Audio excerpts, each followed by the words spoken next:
Hello everyone, I will be right with you. To the two of you watching, thanks for coming. I don't know if one of you is Shane, but Shane left a little heart emoji.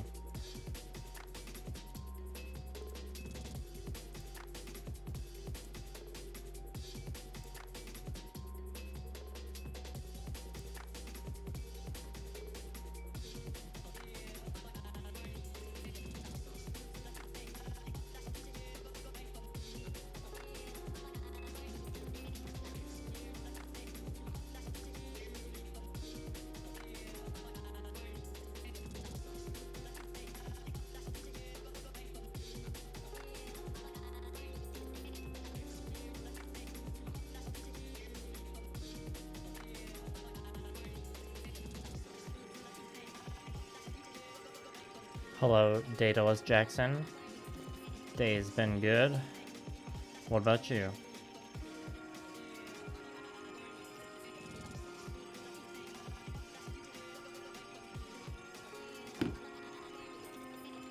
Alright. Let's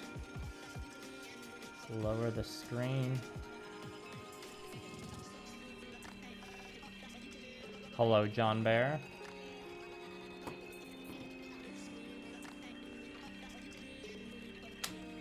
Just getting myself all organized here. Got our water. Hopefully the stream bitrate catches up soon. New glasses next week, that's always exciting. Are you getting new frames that are totally changing up your look? Or just replacements?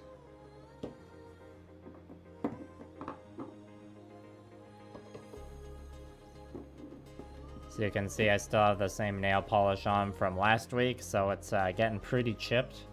But I thought I might as well keep it on for one more stream at least. See how the WAP's doing.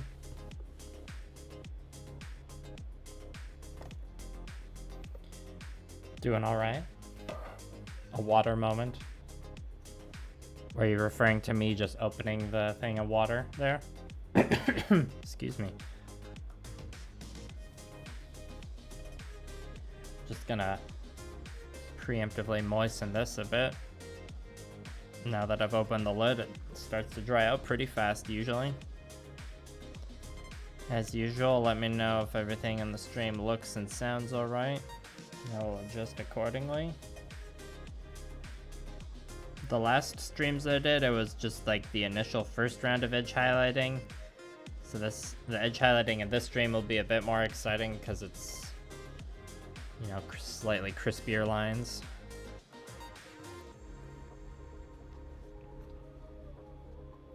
I hope you all appreciate the aesthetic of we got the wet palette and the dirty blue shop towel here. Our brush, our weapons of choice for today are two different Haggard brushes. I don't know, this one's from Gadzooks Gaming, the Finisher. It's seen better days. It's gonna need a good proper cleaning after today.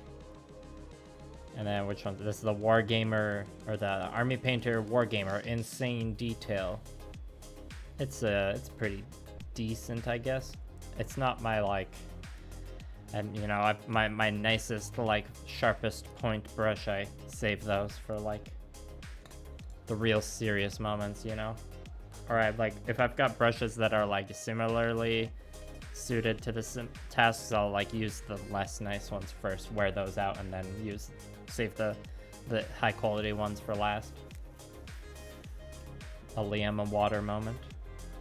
Surprised he didn't just make a Jesus walking on water joke. I get that one a lot. Hello, Cyber Scorpio. Oh, Daedalus, you're doing round instead of rectangle. Yeah, that's a big change. Purple instead of blue, very exciting. Hello, Choo Choo Dino. Well, let's open the drink here. And I'm just gonna put the lid back on the wet palette just to make sure I don't splash any conch onto there, because that'll interfere with the paints.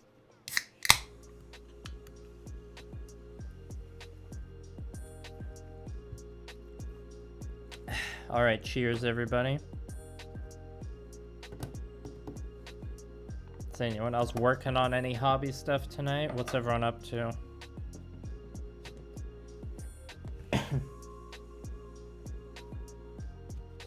I guess I can show off some pieces that have already had their edge highlighting finished.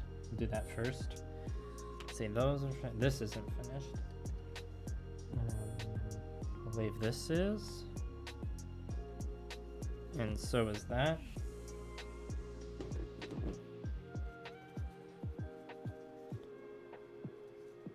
A bottle of super glue exploded over your brushes. Oh, that's terrible. Sorry that happened to you. I don't know. Yeah, there's no saving brushes if you get super glue on them. So the black, we're finishing the black on this stage. Hopefully we'll finish it this stream. We'll see. So there's 2 more rounds of edge highlighting past the initial one. And then with the red, it's just 1 more round, because then there'll be some fancy stuff afterwards, which will hopefully be shown off in the next stream. So that was just a side skirt that was finished. And then the head has had those parts finished, so the black is done.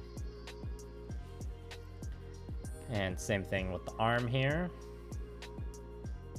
You can see there's some like undesirable like finish there that you can notice when the light shines across, but I'm hoping the freehand I'm gonna do will just distract from all that. And the feet are done. I'm using feet on the feet glued to the base.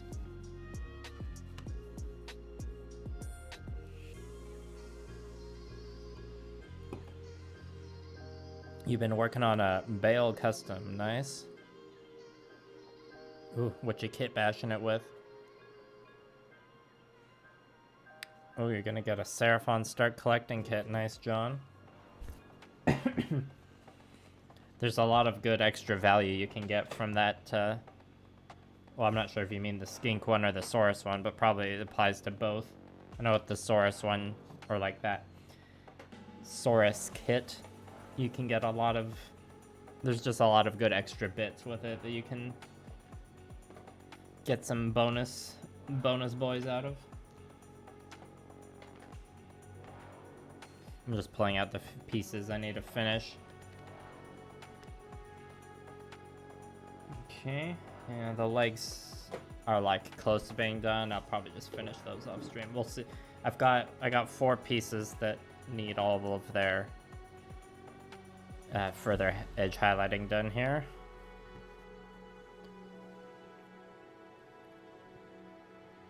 It's 1 in the AM, Daedalus. Well, better get to painting to provide you with some entertainment then. Don't feel bad if you fall asleep. Let's do the hammer first, I guess.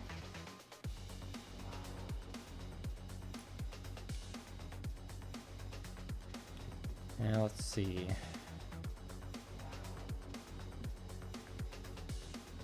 Let's do the black. The red's a bit more exciting, so I'll do that after.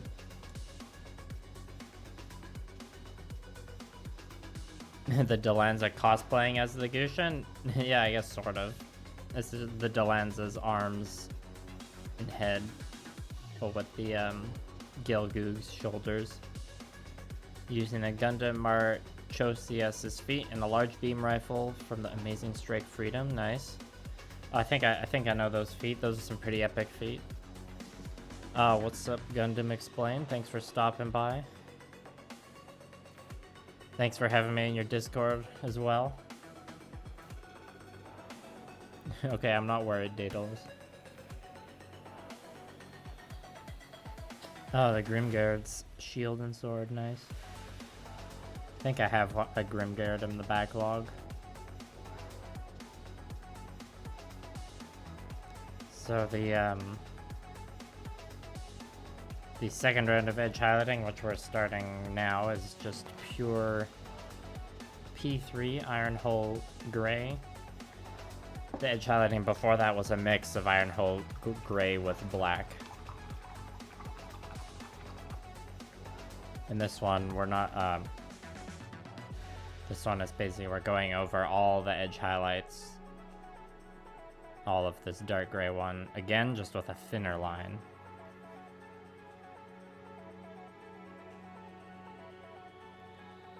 So with that being said, I'll just get right to it. Yeah, 80, the fellow UK Insomniac. Oh, that sounds like a cool Grays custom. I'm a fan of the Grays.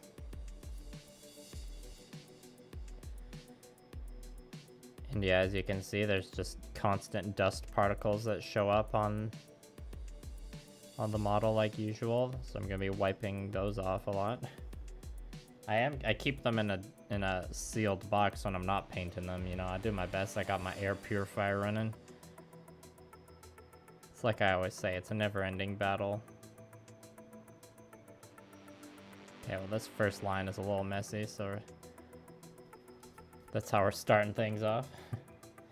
I got leftover paint on the palette, though.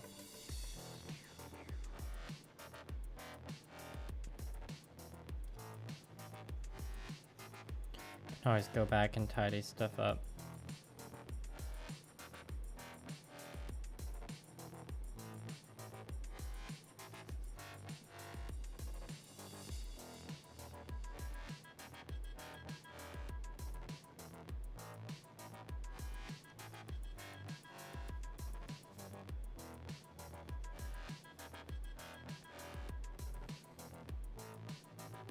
You're using the wire cloth from the Grays custom to make it into a tail. Nice. Like Barbatos Lupus Rex, kinda. That's what I imagine anyways. Sup, Shane. Ah, yeah, the good old 1/100 Grays. I don't have one of those, unfortunately.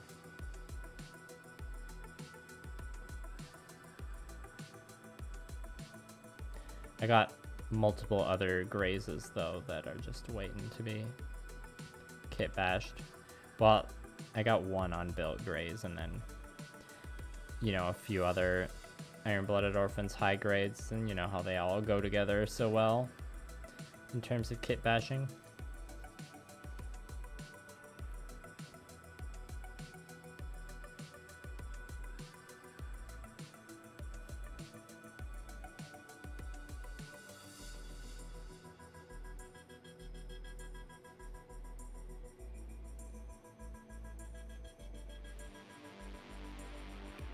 I don't know if there's anyone watching who's into that, into both hobby worlds of the miniature painting and the Gunpla.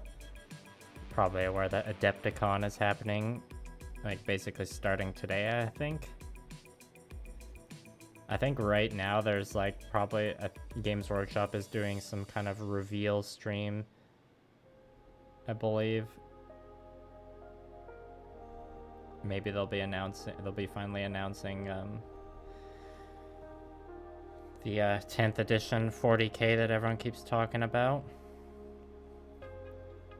Showing off some new Tyrannid models, perhaps.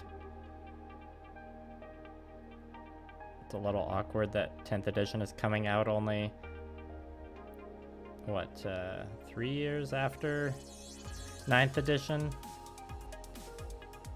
I would care more if I actually played 40K. But alas, I play agnostic games where I just use my Warhammer 40K models to play games with much more accessible rules. That's how I roll. Have I ever heard the G1 Transformers movie soundtrack, like Transformers the movie from 1986? Yeah. I mean, I don't use iTunes anymore, but I'm pretty sure I had that on my iTunes library. Love that album, love that movie. It's like, you know, it's a bit of a toy commercial in terms of as far as movies go, but it still slaps. Love that song, The Touch by Stan Bush. It's a total banger. Oh yeah, John, you going to Adepticon? Oh, and hello, Solarian King and Robert.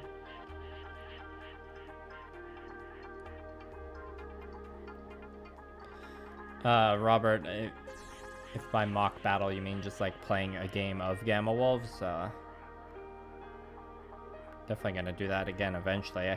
Whether I make a video of it, that's another question. In like the immediate future, all the videos I have planned are like either modeling or painting focused. But it'd be nice to put out another battle report sometime this year if I can find the time. Making those videos is a lot different just because, you know, more people are involved and like the camera setup is a lot different and more complicated. You know, part of the reason why I want to do another one is so I can try and get one out there without as many like camera errors as the last one had. There's only like 2 really. But still, my videographer brain is like, you know, it stings.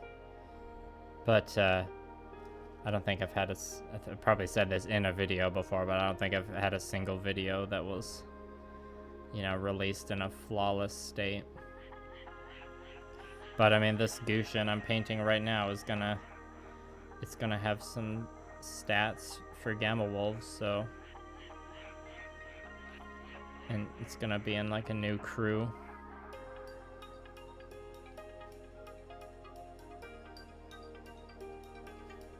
Yeah, the battle report video I did do, don't get me wrong, I had a decent reception, but it was like a little below average. I think that's just because it's different from like the other videos I've had. They've done, or all the videos I've had they've done well are about like painting and customizing a Gunpla.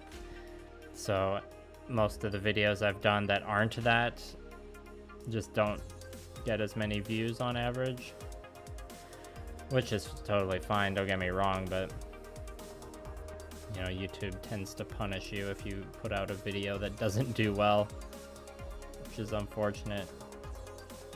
And if a video doesn't do well, then I don't make as much money, and it's my main source of income right now. So it's not that like this stuff's ever stopped me from putting out a video that I really want to do, but it's always something I need to take into consideration. Lately the approach has kind of been like release half and half of videos that I want to do and videos that, well, to be clear, all the videos are videos I want to do. I guess it's more like videos that I know my audience will like, which is, you know, my audience in quotes. I know a lot of you will just watch whatever, which I appreciate. Also, burp one. Where was I going with this?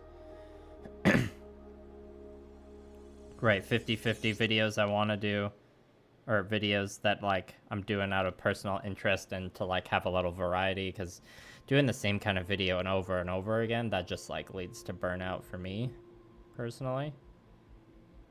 So it's like, even if I was like making every video as like totally going for like, I need this to do super well like algorithmically, if I did that, then I would like that. Well, I have tried to do that before and it just leads to burnout, so I kind of have to like at a certain point do a couple videos that are, you know, for me, like the tabletop gaming video. I think the title is the games that inspire me to paint or something like that. That was an example of a video that like I wanted to get out there for a really long time and just like get some stuff off my chest, and I kind of knew it wouldn't do super well, and it didn't, but that was okay because it felt really good getting it off my chest and getting the video out there.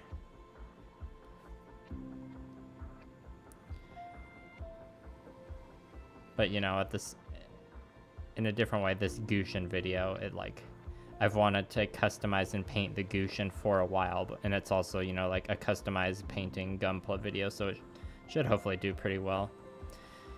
All the like posts I've been making about the Gusion have been doing really well, which has been fun. I think I said this last stream, but it's just fun. Every time I make a post with it, it gets more engagement than usual because everyone's commenting me like, damn boy, he thick. Well, there's a comment I got today. It was like, so thick, or so sick, so thick. And those comments are just entertaining, you know?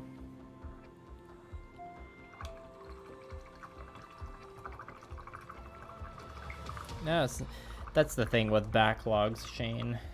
It can be you can see it as a waste, or you can just see it as like a pile of resources. Each project, you're like, which resources am I going to utilize this project?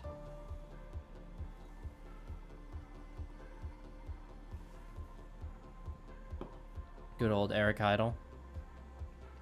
A Shiden from IBO. I haven't built any of those, but I like them. There aren't that many designs in Iron-Blooded Orphans I don't like. I'd like to get my hands on a Man Rody someday. That's a fun... It's like a Gusion, but like a slightly more slender form, but like only slightly. And it has like a more ridiculous high heels. I think overall I prefer the Gusion though. Yeah, you could definitely do Hazard Stripes on this hammer. Hazard Stripes isn't gonna fit the aesthetic I'm going for with the overall paint job, but I have painted Hazard Stripes on some miniatures before in my War Machine army.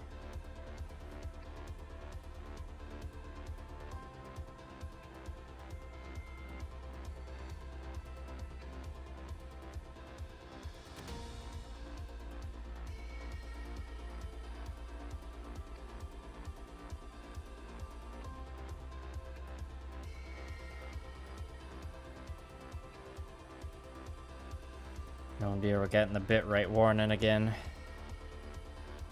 I'm the only one using the Wi-Fi right now. I feel like with how often this comes up, it's something on YouTube's end. Maybe they're still working out the kinks.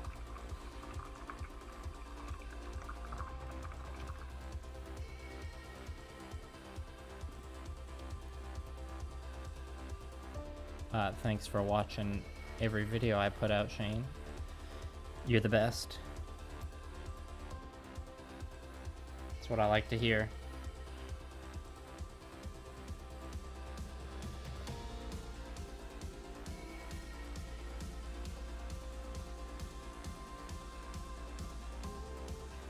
And I haven't seen the new Studio G video.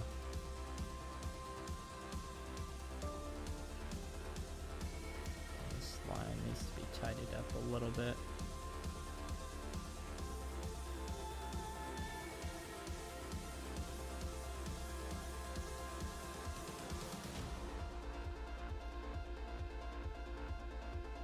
If anyone happens to be scrolling social media while they're watching this stream and you see any fancy Adepticon model reveals, feel free to illuminate us in the chat about the exciting happenings.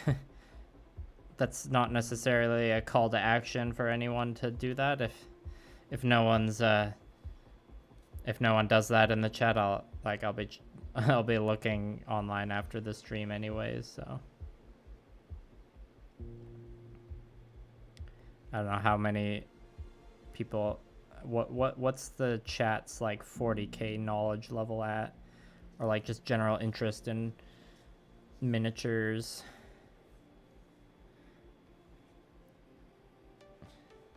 Because you know, for me, in terms of playing Games Workshop games, I've barely done any of that lately. But as like someone whose childhood was very influenced by Games Workshop, an enjoyer of miniatures and painting them, and the hobby in general. I'm always trying to stay up to date with what the fancy new models are, so I can be like, "Whoa, that's a cool model. I wish I could buy it." I'm not going to though. Although some of the latest Seraphon reveals, it got me being a little tempted, not gonna lie. As a Lizardman player.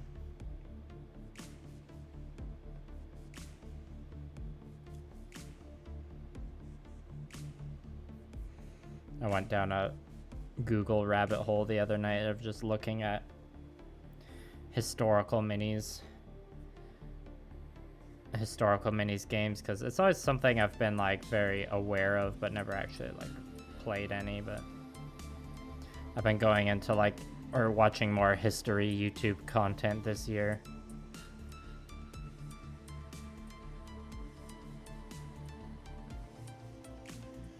Okay, I think I got all the edges on that side.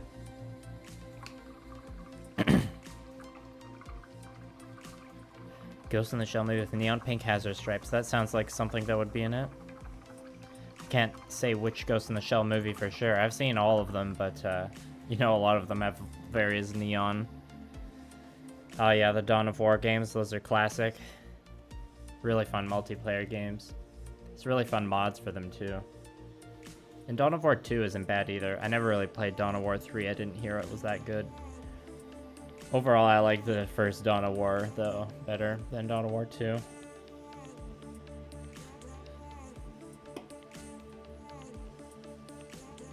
Yeah, good old Adeptus Mechanicus. I have 2 Adeptus Mechanicus units because I played them in Kill Team. I don't like their entire range of models enough to do an Adeptus Mechanicus army. If I were to do a 40k army, I would probably do Drukari. But I really like the Adeptus Mechanicus infantry. And you know, a lot of their other models are cool too, and their general aesthetic is also just kind of iconic.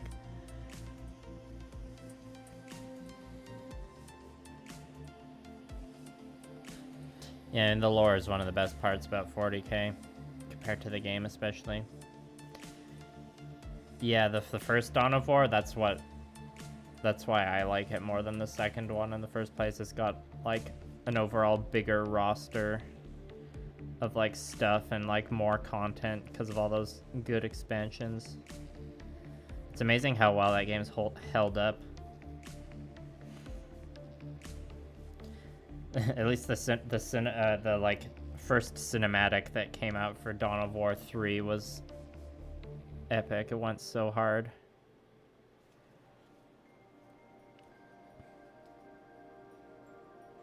Oh, that does sound neat, Daedalus. I'm going to the UK in the spring, or in June, to the UK Games Expo.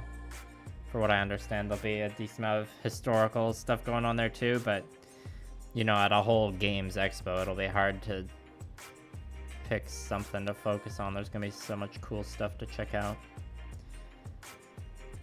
Yeah, out of all the like historical eras in terms of wargaming, I think the one I would want to play the most would be Pike and Shot. So what's that, like early 16th century, I believe? It's like before the Napoleonic era. And then I eventually realized, I'm like, oh, I mostly want to play Pike and Shot because it's like the closest thing to like Warhammer Fantasy Empire, which is like kind of like shares a lot of aesthetics with like Holy Roman Empire and stuff.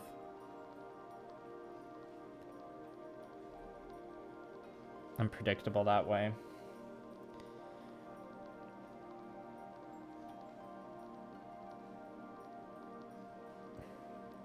I'm a sucker for those land checks with their poofy pants and sleeves and floppy hats with feathers in them, and with Zweihander great swords.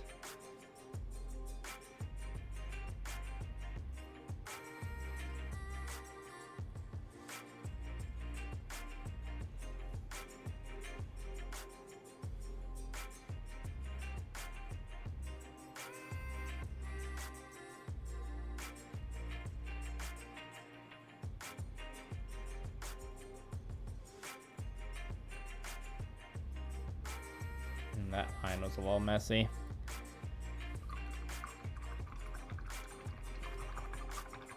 Yeah, the Space Marine sequel looks pretty good too. And that, like, the fact that that Space Marine game is, like, the main enemies seem to be Tyranids, that is, like, one of the reasons why a lot of people are speculating that the, like, Warhammer 40k 10th edition drop that is maybe happening right now, who knows. We'll have the new box set will be Tyranids versus Space Marines, because the Tyranid model range hasn't gotten any new models for a while, especially like comparing them to other factions.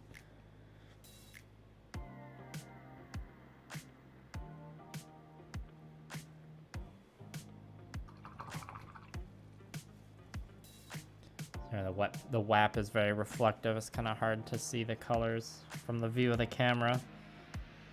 You should be able to like see them on the model itself well enough though. Oh, there's some bad fibers on the brush.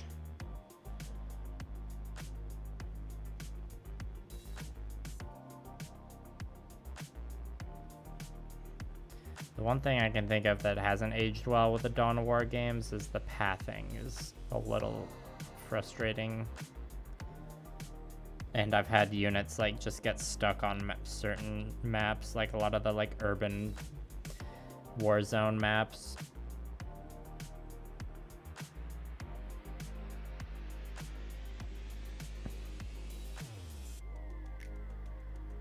Definitely had to delete my own units a couple times because they got stuck inside like ruined buildings.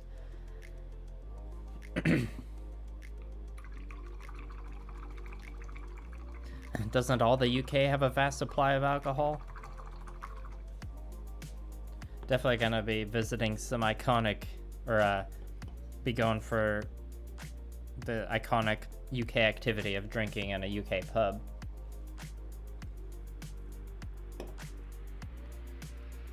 Divine, I haven't played that.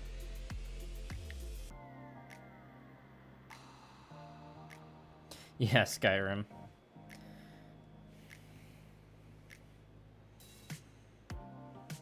It is pretty crazy how many times they've managed to re-release Skyrim.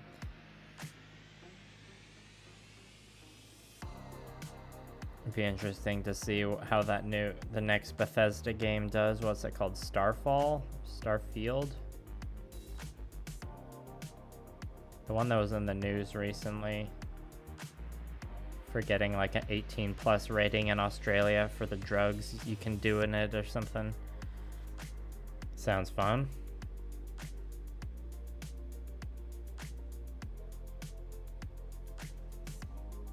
Are there any like magic mushrooms or something you can eat in Skyrim? I feel like that's something that would exist. You know, in history, Viking berserkers would like eat some whack mushrooms to go into their berserker rage. I feel like that's a real thing that happened in history. You know, that's probably been embellished a lot over the years. Possibly some truth to it.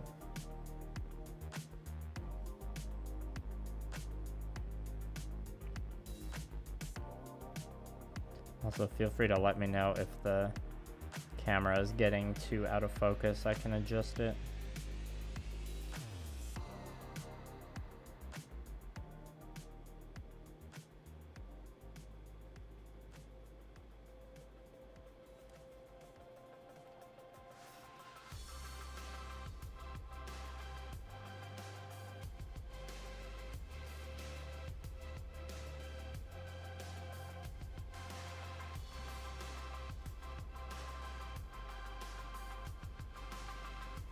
Hoping I have enough this color left on the palette I don't have to refill before moving on to the next step.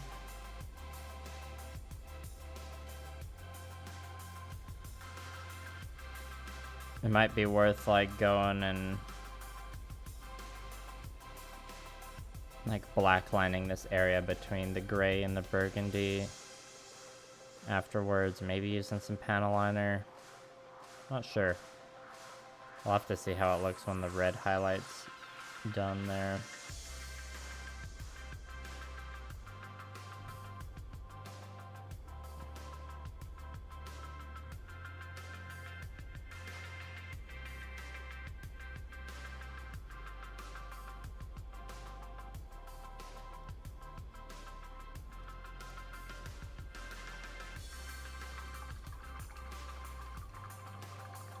Asterix and Obelisk have a magic potion. What does that do?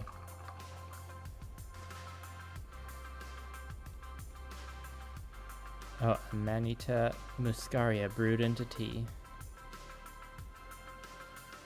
Don't recommend? Okay.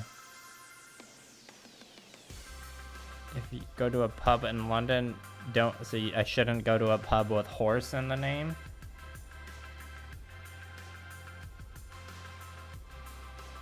Good to know, I suppose. Most of my trip in the UK, I'm gonna be in places other than London, but I think there'll be probably like, 1 or 2 nights in London.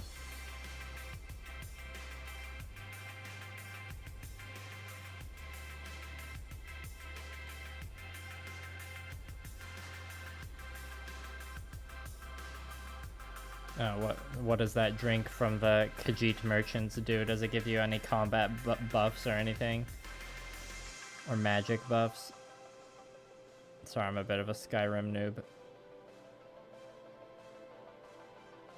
I've been like very aware of Skyrim over the years, but I've never like really had a system to play it. Or like when I did eventually get a PC,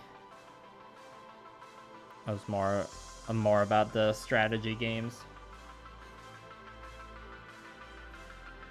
Man, this brush sure is hooking a lot.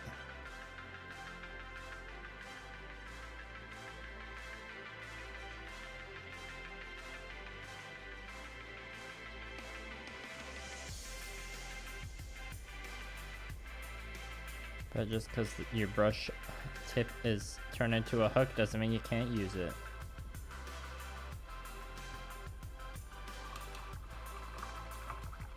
Alcohol / drugs / magic.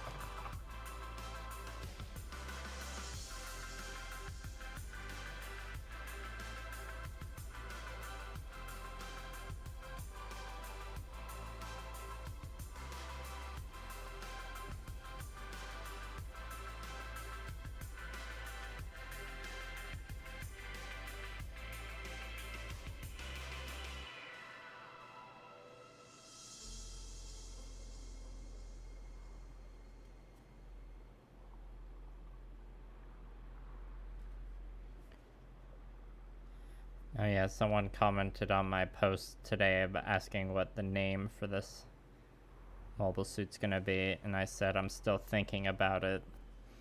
So I guess this would be a good stream to give me name suggestions if you have any. No pressure though, and no guarantee that I will accept your suggestion, but I'm willing to read them if you got them.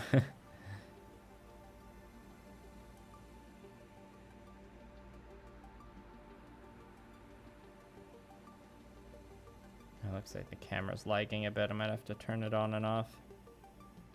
I don't think it's a problem with the camera. It's probably a problem with the, like, capture card. slash USB business it's going through.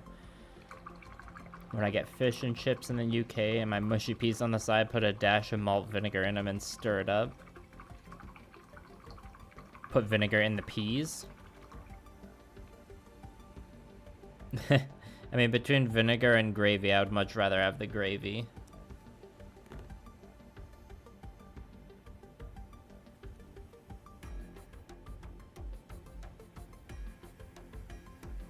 There's gonna be an argument over UK pub food in the chat. That'll be fun to witness.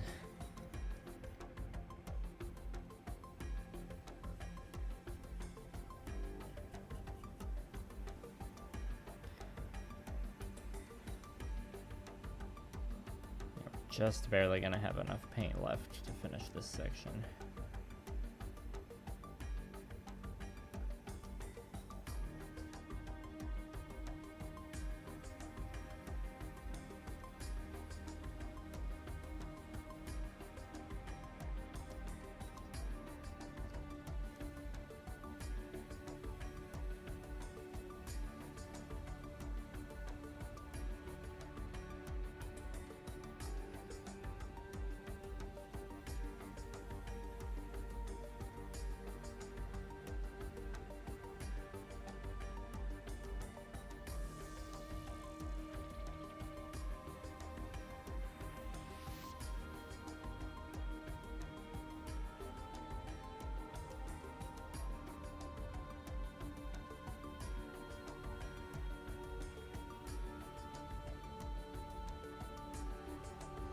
I could do the second edge highlight around these circles here, but I think it looks better if those are like just more subtle. It'll help emphasize the like sharper edges more. Okay. For the second slash final highlight on the black, it's the same gray, but we mix in a bit of titanium white. This is just like the actual bottle I have is a lot bigger. You've probably seen it in videos, but it's golden high flow acrylic. Burp 2. Hello, Ethan.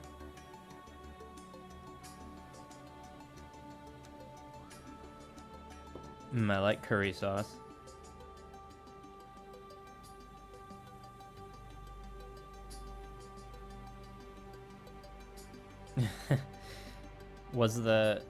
Was the gravy you had in London from a bar with horse in the name? Maybe that was the issue. 2 batter sausages, large chips, gravy, mushy peas, fish cake, and a roll. Damn, lots of strong food opinions. I appreciate the tips, though. I'll take it all into account. So this white is pretty bright. We only really need a drop of it.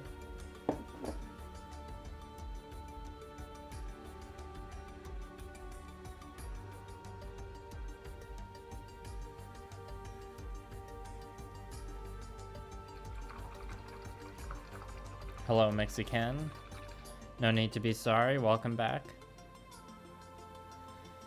Yeah, I bet there's lots of good Indian food in London. I definitely want to have some iconic tikka masala.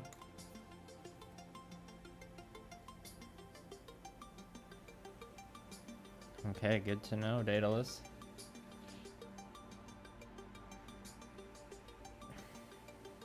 We're switching to the insane detail brush. Hopefully I mixed this to the right brightness. I don't worry too much about getting my like mixtures exactly the same for the hand painting projects.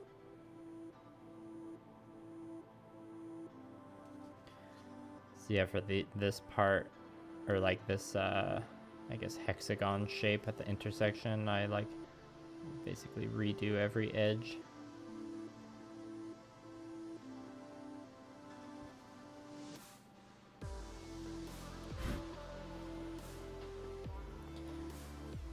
And then going along these lines, I'll only go down the line a little bit.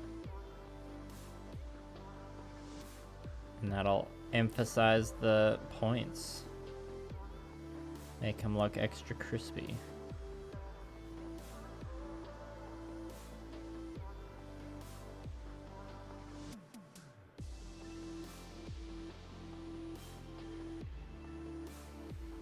And maybe like back here at these spots, I'll just kind of do the corners a bit. I think that'll look decent. I don't want to overdo it though. So hopefully everything's staying in focus.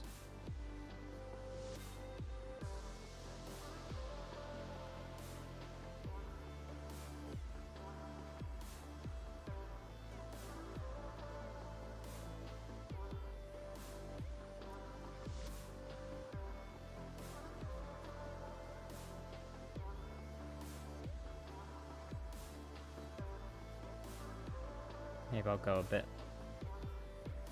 I mean, I would say like go a bit less hard on the highlights on the bottom side of the hammer, but the kit is a little posable still. Seaside Chippy. That's an entertaining name. I like that name. Oh yeah, Edinburgh. I've heard that's a good place for food.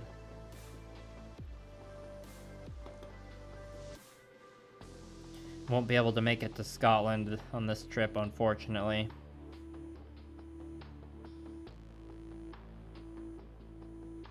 I'd love to visit some of the parks up there, though.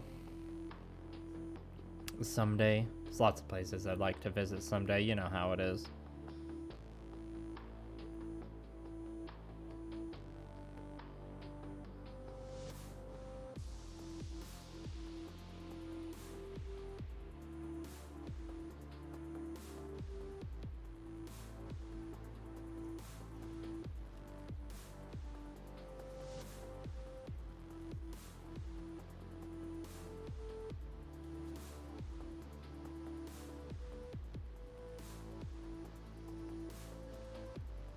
Oh, sorry, the camera was out of focus there.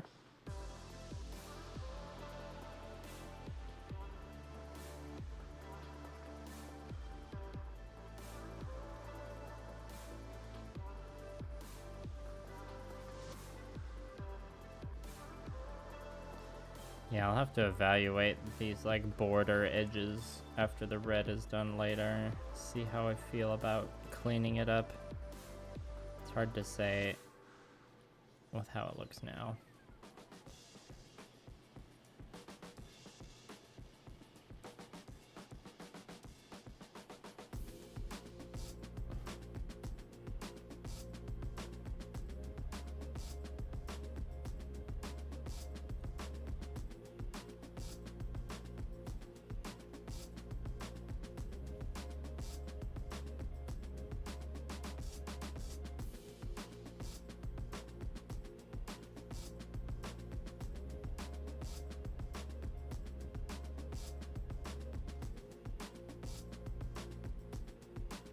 And these kind of like final highlights can look interesting if they're not like entirely symmetrical as well.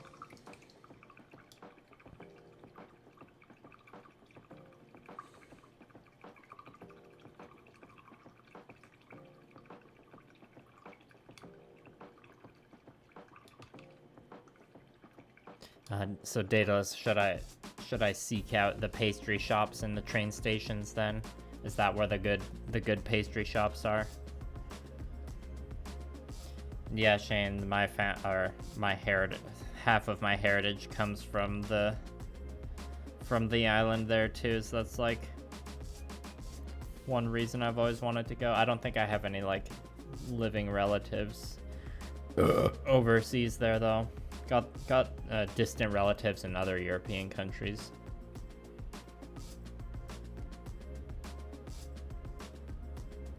Oh, that's the camera lagging. Okay, it doesn't look that bad.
Sorry, I started talking less. As the lines get smaller, the ability to talk and paint at the same time decreases.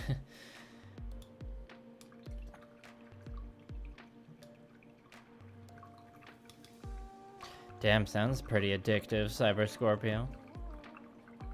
Okay, thanks for the tip, Daedalus. Thailand, I'll bet that's a... I hear that's a good food destination, but you know, for different reasons.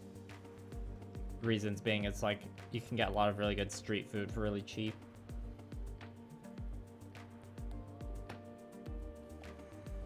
Greg's, that's like a chain of or a kind of pastry shop.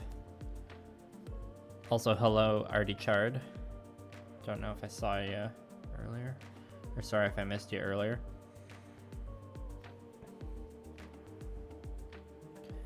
Well, I'm liking how the stream, or how the chat's giving me some good UK recommendations. Anything else you should throw at me? Or anything else you could think of? I'd appreciate. You know, obviously I'm gonna go to Warhammer World. Probably say that every stream.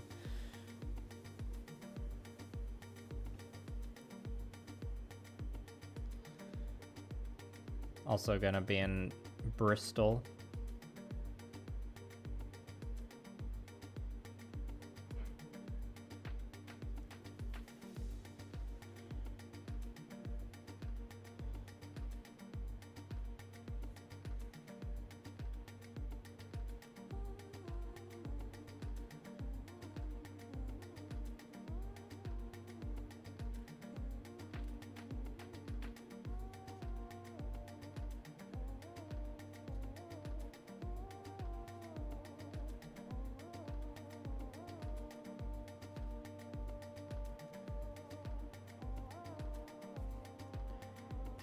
Pretty much done this side.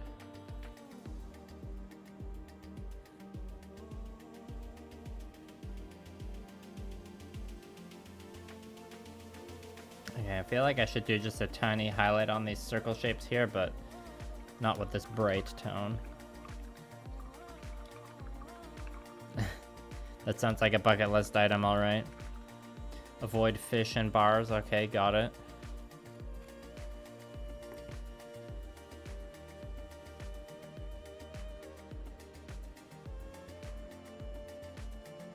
When Greg's was Brags. That's just a fun sentence.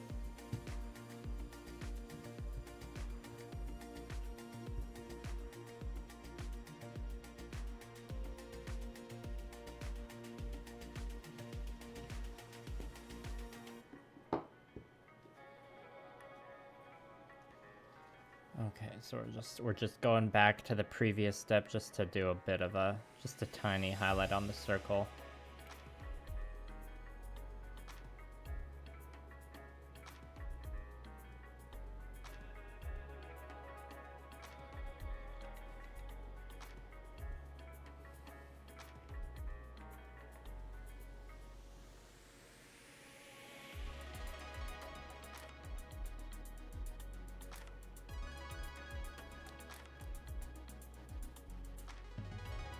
Coming up on an hour on the stream, very nice.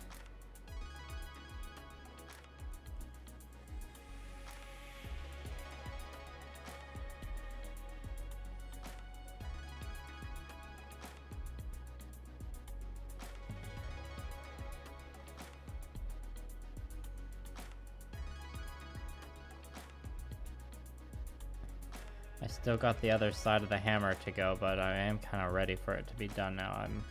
I'm growing tired of painting this hammer now. I must persevere though. I'll be less tired when I get to switch to the red part of the hammer. And that part will also be over faster. There's less steps and less edges to do. Or maybe about the same amount to cover, but definitely one less step. The red armor is going to have more steps later that that you will possibly see on the next stream, which probably be on Friday, I believe.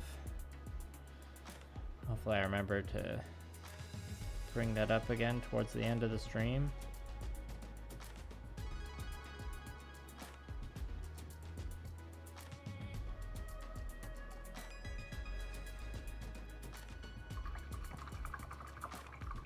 Yeah, Artie, I got my logins figured out already.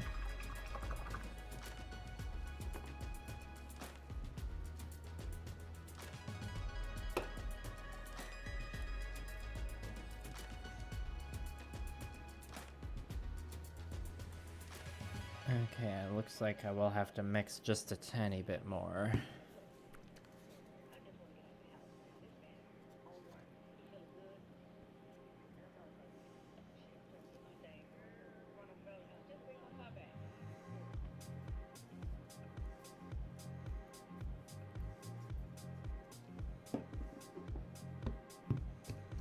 Whoops. Just spilled some paint water. Good thing I got the desk mat.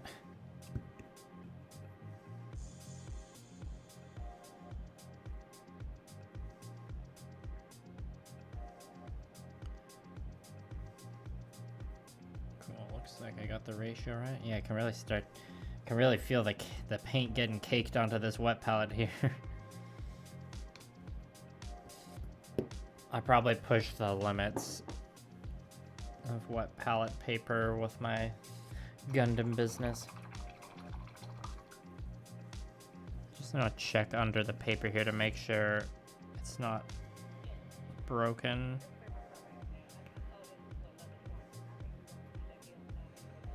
Just doing a quick WAP inspection. Don't just hang tight. Okay, we're good.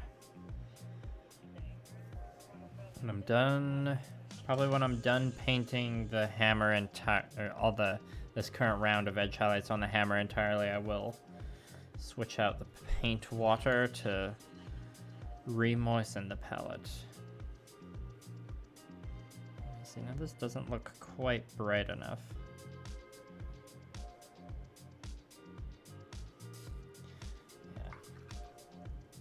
Better be safe than sorry. I just need to add a tiny bit more white.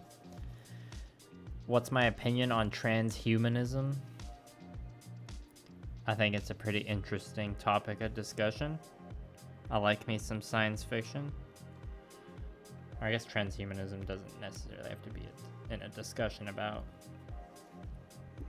science fiction. I feel like most of the time it would be.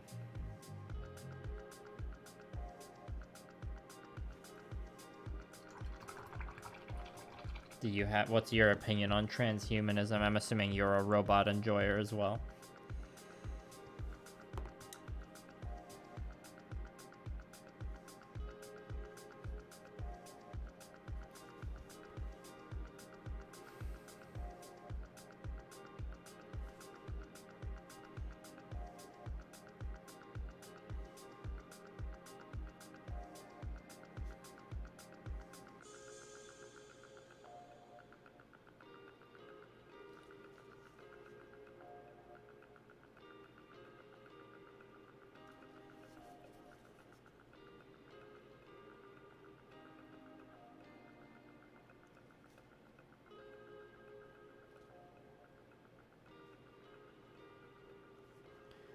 You know, if I was living in the cyberpunk world of Ghost in the Shell or something, I don't know if I would be like a Togusa type person who's like, nah, I'm all organic, you know, except for the cyber brain stuff that lets me communicate with my team, but like no limbs or anything. I'd like to think I wouldn't like proactively augment my limbs with anything, you know, if my leg got run over or something and I had to lose a leg, then you know that'd be like, okay, well, easy fix. Got a cybernetic leg. But I wouldn't be like, I want to have better legs. I'm gonna get rid of my organic ones and get a cyborg one.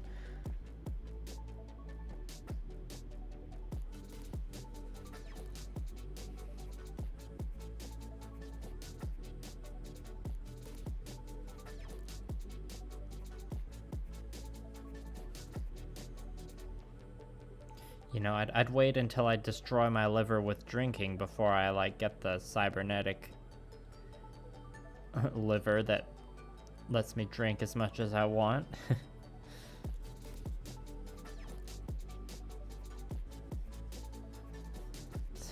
Don't mind me just using a bit of spit to get a piece of dust off there.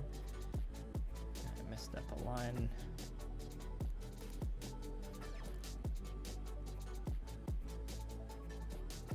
Good thing there's some leftover paint to fix it.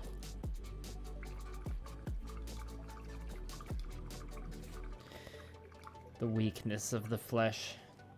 Wait, Shane, were you the one that brought up Adeptus Mechanicus earlier?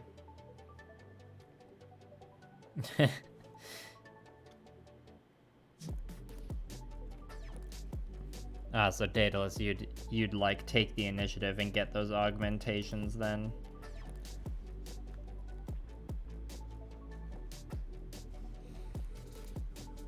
Some of them do feel pretty sweet, and the body is a bit of a fragile meat spaceship, not gonna lie.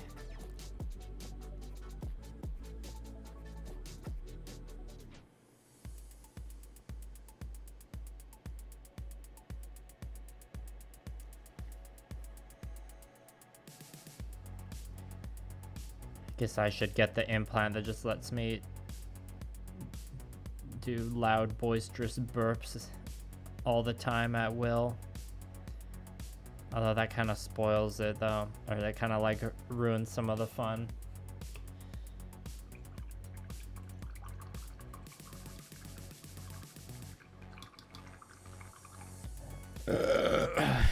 It's bitter when they're all natural, you know, like that third burp of the stream.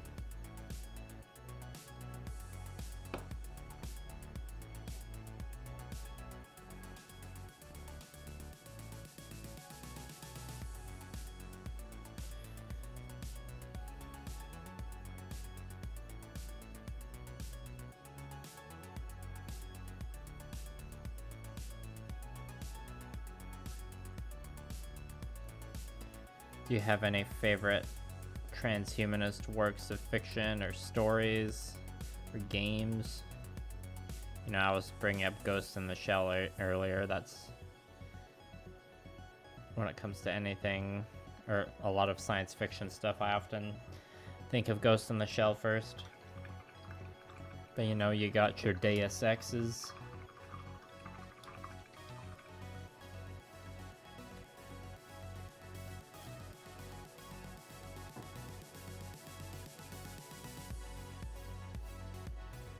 Yeah, current tech's a bit clunky. We're like on the precipice.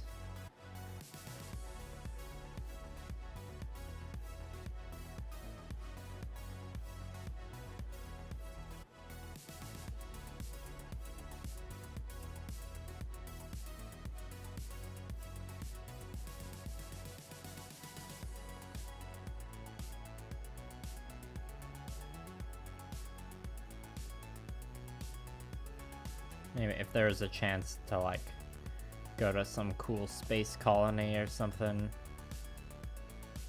got some opportunity, but they're like, you need to get this special implant so you can like live in the fake gravity in space or deal with like the radiation or something. I'd be like, yeah, that makes sense, that's fine, I'll do it. I want to go live in space Texas so I can Gundam the Origin.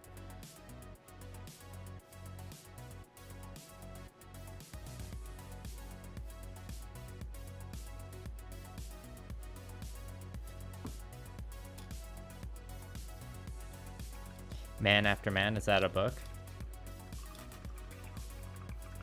The first Deus Ex, nice.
Would you say that there's like transhumanist themes in Iron-Blooded Orphans because of how I don't remember how to say it, the system with like the spine plugs is. Alright, do you know, speaking of spine plugs, have you seen the movie Existenz by David Cronenberg? You'd give up your free will, damn. Well, if they make you do something you don't want to do in that metal body. Okay, thanks for the tip, Cyber Scorpio. I remember one time I played Skyrim at a friend's house and we discovered that the Khajiit, like, unarmed claw attacks are really OP in the beginning.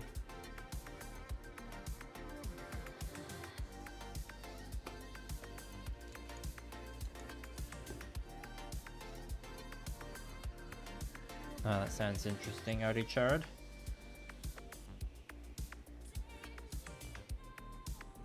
Yeah, Existenz is a super underrated movie, in my opinion. David Cronenberg is just underrated, I feel. He's Canadian too, like me.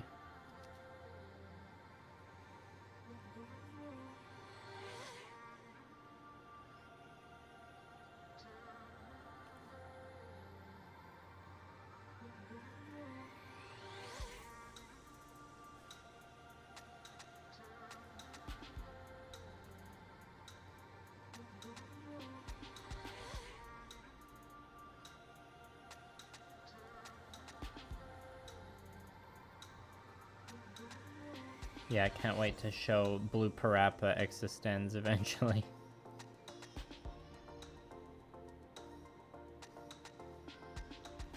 I'm always making her watch my weird Cronenberg movies.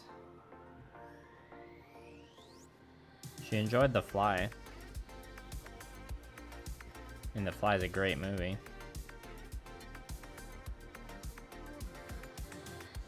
Also, that line I did there was bad. I did a bad job on that one. Maybe I can cover it up with the red line I'm doing next.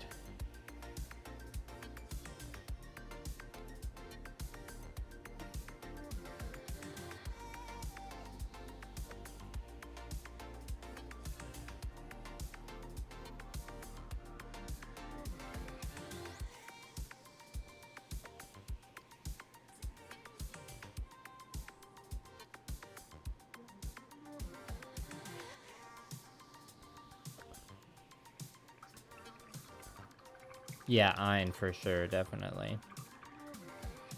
I believe she's seen Akira. I'm not sure.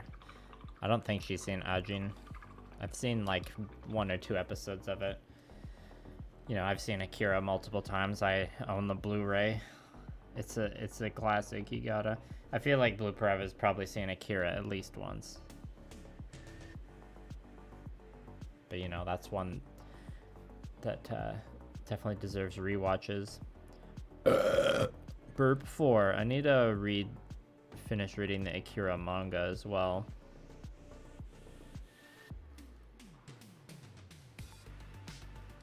Check out all the stuff they weren't able to put in the movie.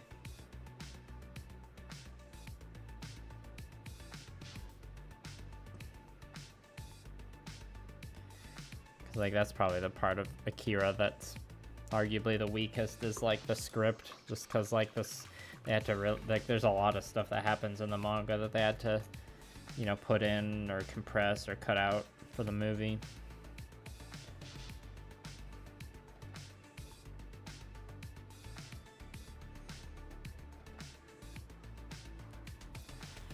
Okay, was that the last part? Okay, I think pretty much done the gray.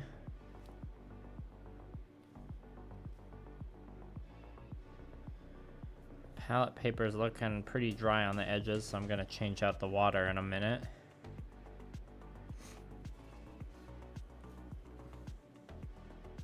Hello, Caleb, welcome.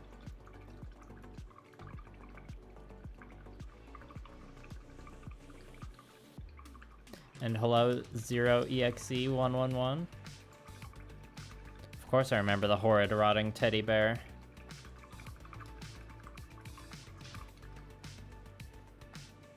I have the Akira soundtrack on vinyl too, actually. I like impulse bought it at a store years ago.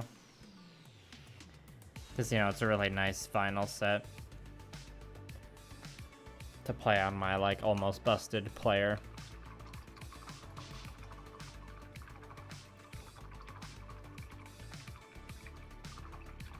Alright, so see ya, Solarian King. Sorry, I missed that message earlier.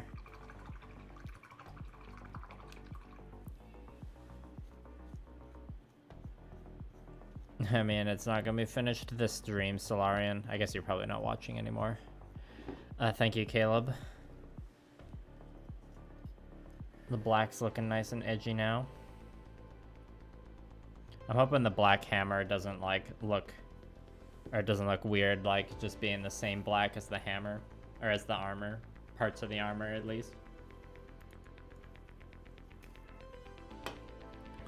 The model's already got a lot of stuff going on. Okay, I will be back in, like, 20 seconds. I just gotta get some fresh water.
Okay, I'm back.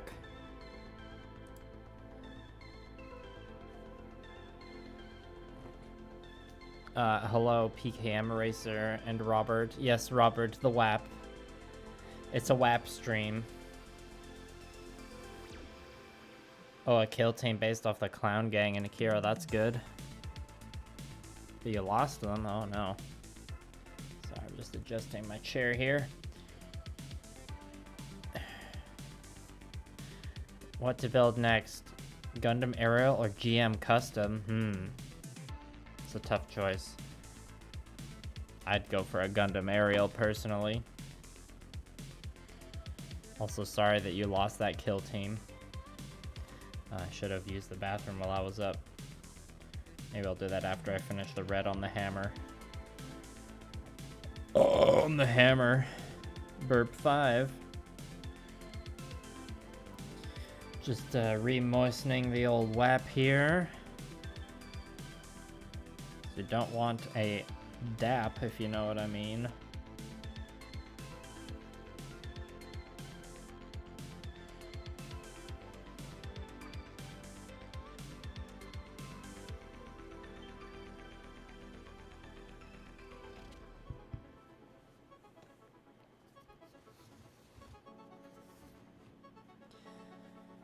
And so for the red, or maroon or burgundy edge highlight, it's like roughly a,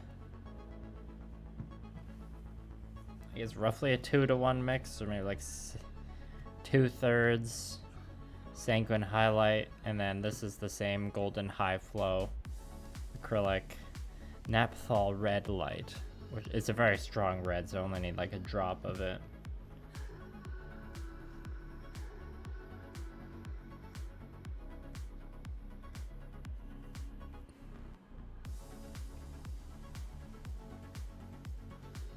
That sounds like a pretty fun assassin build, Cyber Scorpio.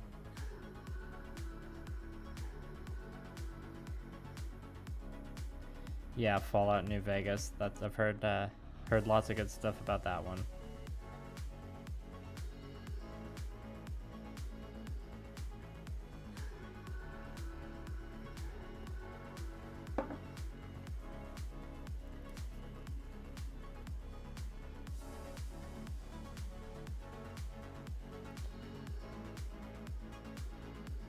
How do we feel about the Gundam Aerial versus the Gundam Aerial rebuild? I've like compared the two a bit more now and I can't decide which one I like better. And I'm also wondering what like the next iterations of Aerial are gonna look like, you know, when the next 12 episodes come out this spring.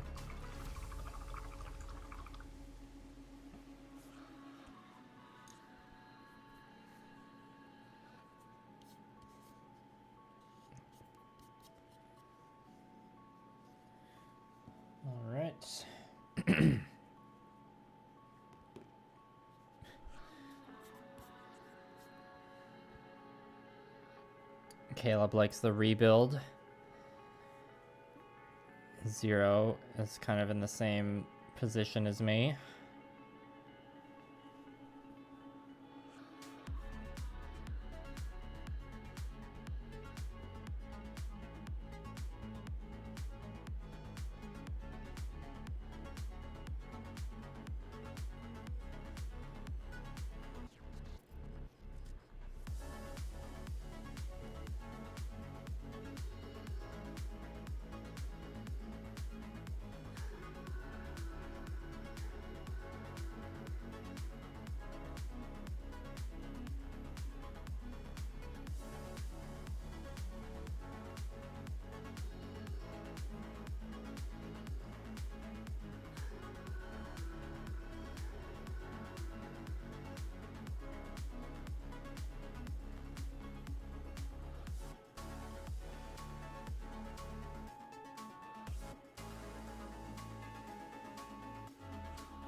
Yeah, the hammer is definitely like one of the more difficult parts of this project to paint, just because it's got lots of these like really wide flat surfaces, and filling in the seam lines for it was a real pain as well. But I'm hoping like all the like highlighting and freehanding work that'll be on top of it will be distracting enough from the, you know, not super smooth base coats.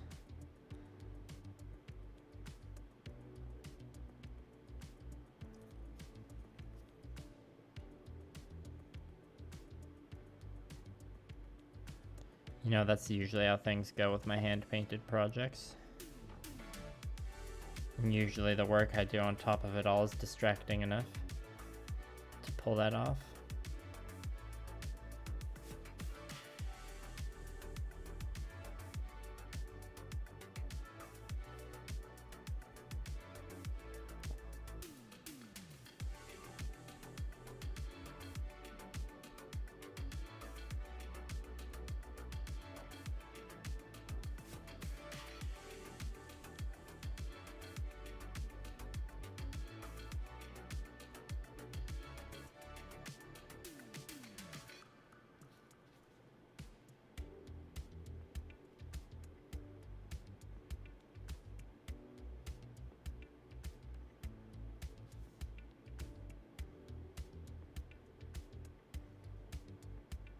I find the underframe on the Gusion specifically is pretty good for the shifter paint. Like the underframe in this one just has more like larger flat panels exposed that are like good at showing off the different tones that are present in the shifter paint. Alright, see ya, Daedalus. Thanks for that advice earlier. The rebuild, I will say the rebuild does feel less unique, Shane. I'd agree with you there.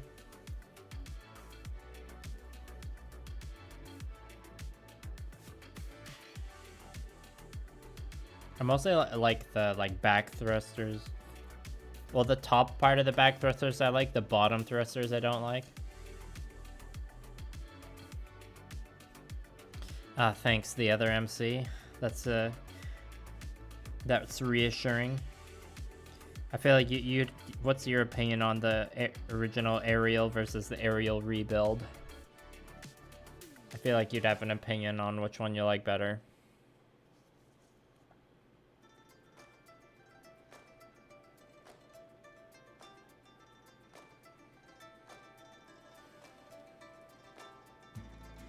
Oh yeah, the rebuild would probably look pretty good with that flight unit they released.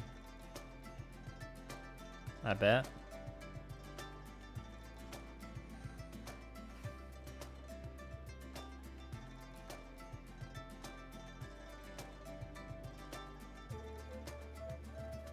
Oh, okay.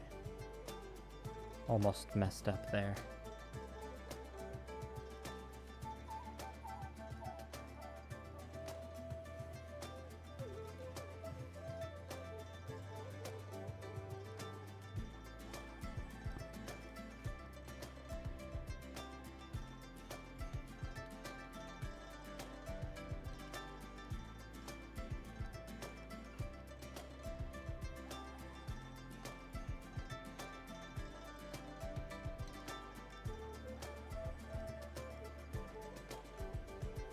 Bottom part's pretty much done.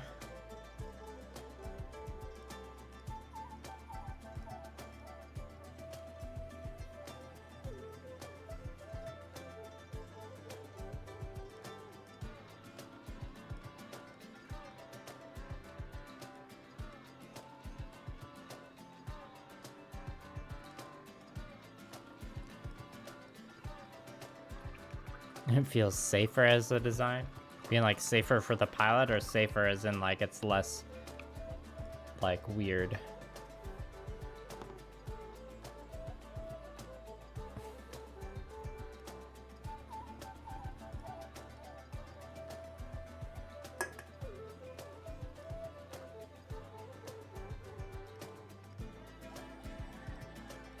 Cyber Scorpio, your talk of this assassin build was just making me think of D&D character builds.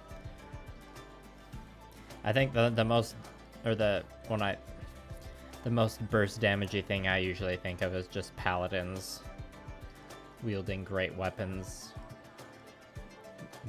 making builds to try and like optimize for crits, and then using their holy smite dice on the crit and just rolling a bunch of d8s. Can do some pretty bursty rogue builds in D&D as well. Heck, there's probably even a spicy build out there for like a rogue paladin multi-class with some crazy ass dice.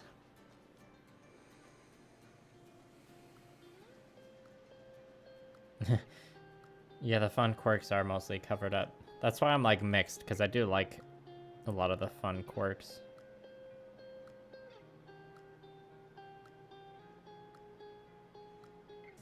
And also between the Elfrith and the Ariel, it's hard to pick which one I like better.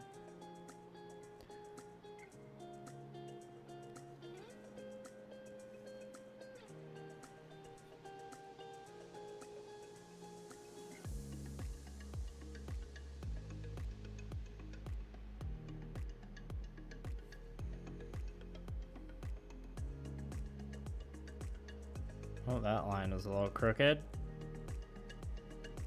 Oh, whoopsie. It's fine. Only the 10 of you watching will know.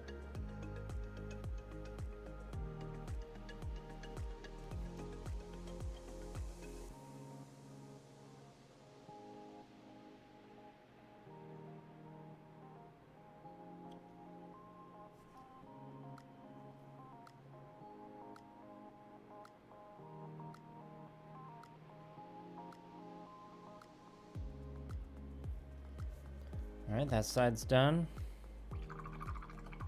The rebuild does look more adult. Elfrith over Ariel all day, fair.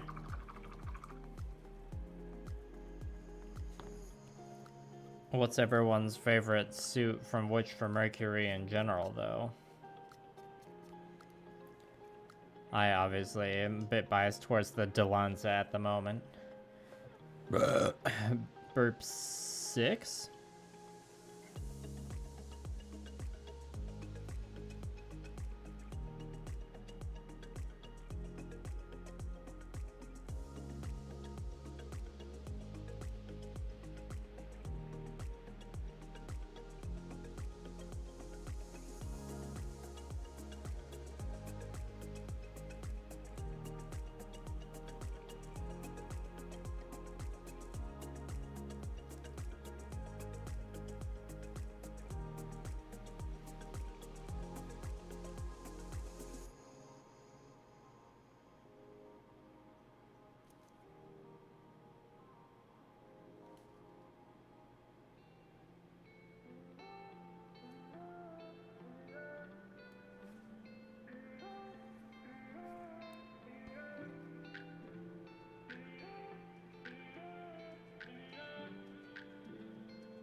Oops, I definitely just put my finger in some wet paint there. And yes, Happy Accidents is right. Delanza Soul, is that the like turquoise one or the red one? The red one isn't called a Delanza, isn't it? When I say the red one, I mean the one whose like arms detach and fly around. That one's pretty cool too, but you know, it's not as thick, so. Yeah, Faract is cool too. And you know, honorable mention to Choo Choo's Demi Trainer. I didn't like the Demi Trainer in general, I didn't like. But then, you know, if you give it like a sniper rifle with like a wire that goes into the backpack, like with Choo Choo's, then I'm sold. Because I just like it when mechs do that. You know, see my Astaroth Rebake kit bash from last year. It's one of my favorite kit bashes I've done, mostly for like the gun part, you know, with the wire going into the back. And like the way I kit bashed the backpack on that one, I'm really happy with how it turned out.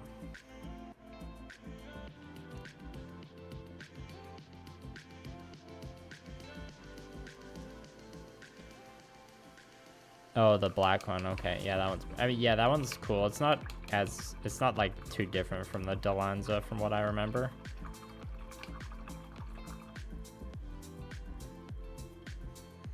Okay, last side on this hammer, and then we're done with the hammer for tonight. And I'm just gonna quickly take a pee break. 'Cause I gotta go.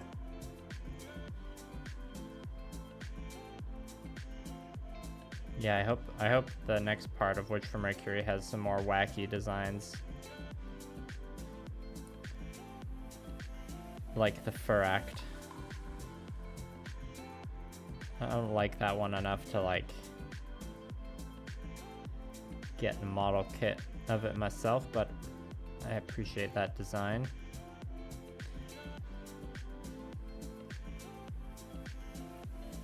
And I'm all for having more weird designs out there.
Okay, that's it for the red edge highlight on the hammer there.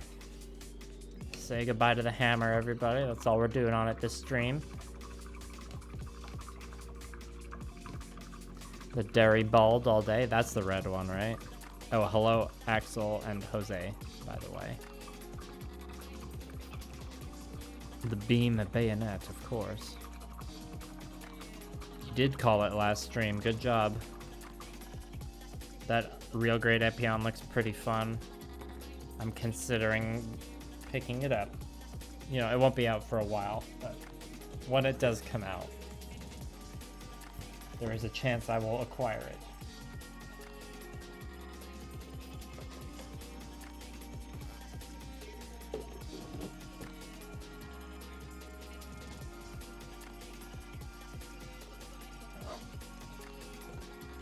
Okay, just need a quick bathroom break. Won't take long, I promise.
Okay, thanks for your patience there.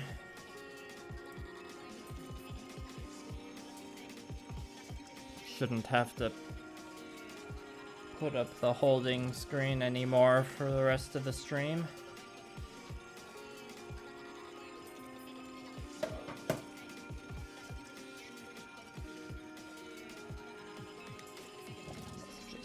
Just this side skirt piece will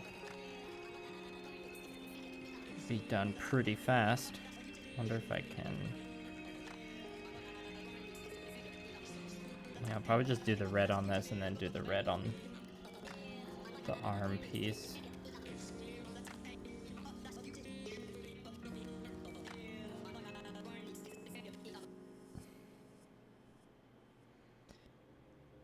Hello, Blackboard. Thank you for the compliment.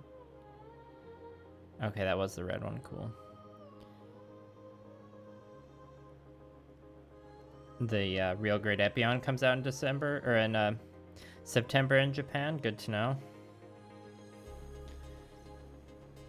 Yeah, okay, a high-speed sniper. That's a good combo there for sure.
A high-grade crossbone, nice.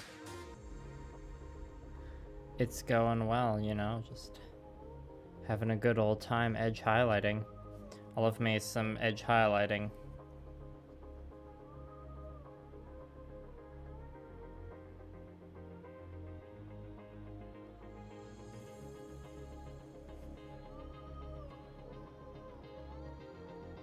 I find high grades are like the kits I like to work on the most.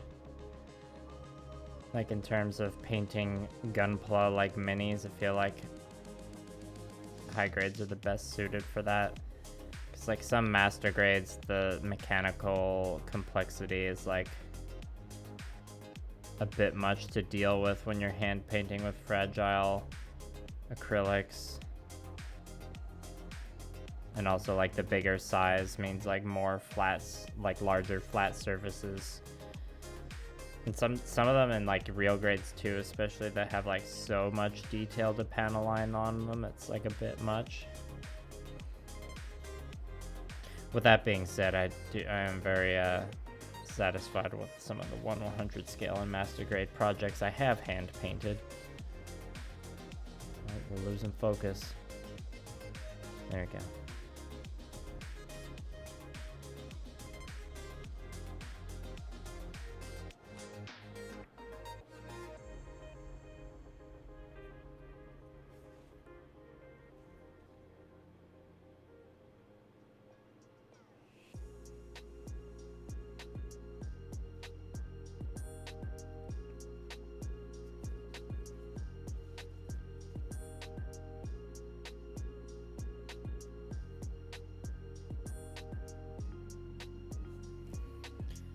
Alright, that's pieces done for now. The Schwarzette from The Witch from Mercury. Need to see it animated. Yeah, which one's that again? Yeah, I mean, that's... A lot of my purchasing decisions boil down to that as well, Axel. I mean, the main reason I got the Delanza was for the fancy head, so...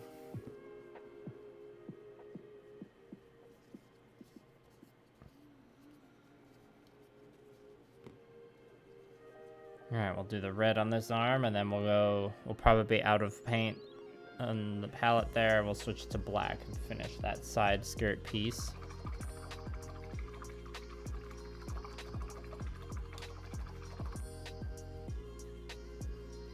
Don't know how much the water swishing is being picked up in the mic.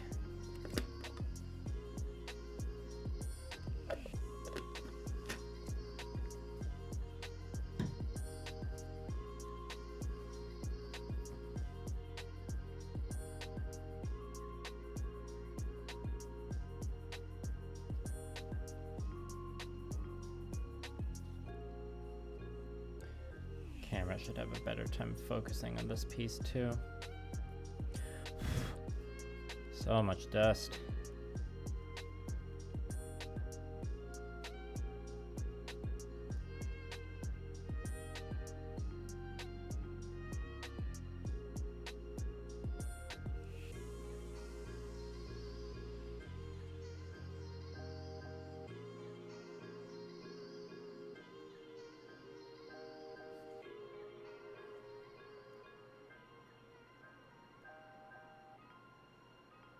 Anyone in chat report back as to the any potential Adepticon mini reveals?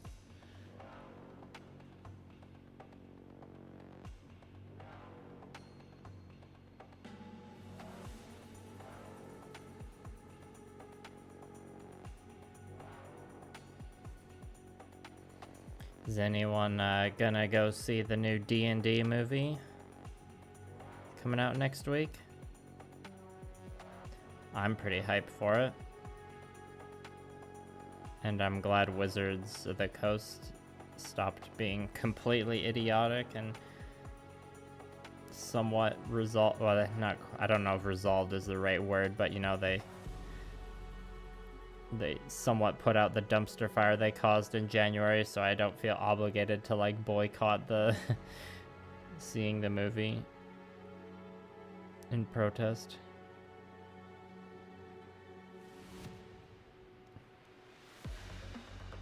Yeah, it's creeping up fast. I thought I still had like a few weeks before it came out. I'm pretty hyped though.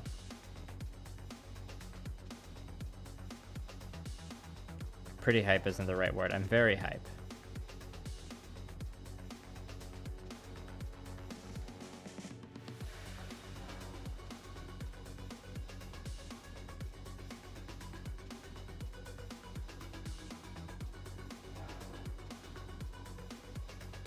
the local game store the other day. We went there with Blue Parappa, and they had a plushie of the like fat, like the chubby red dragon that's in the trailer for the D&D movie. They had a big plushie of it for sale. It was like $70 though. It was tempting to pick up.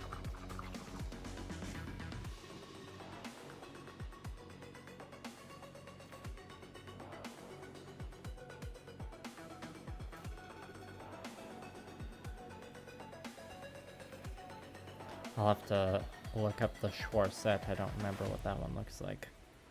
I think I've seen all the previews.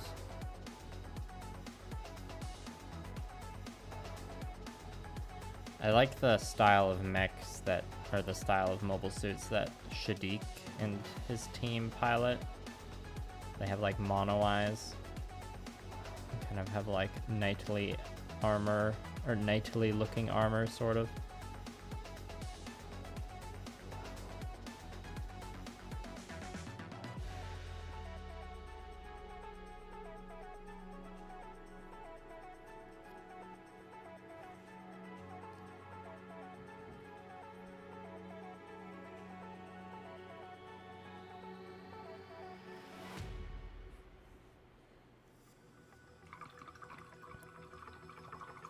Glad you're hyped too, Caleb.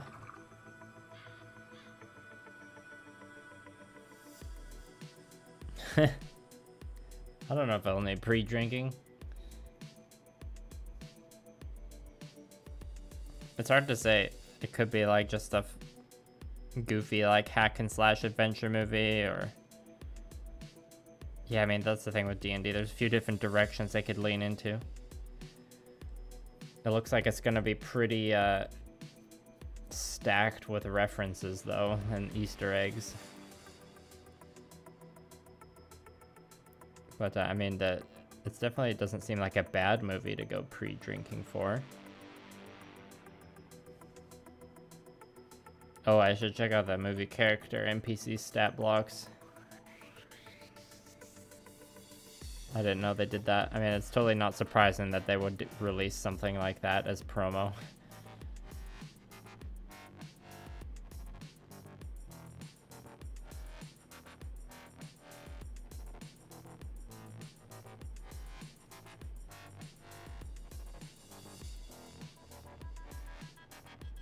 A movie you definitely need to like pre-drink before watching is the D&D movie from 1999, or is it 2000?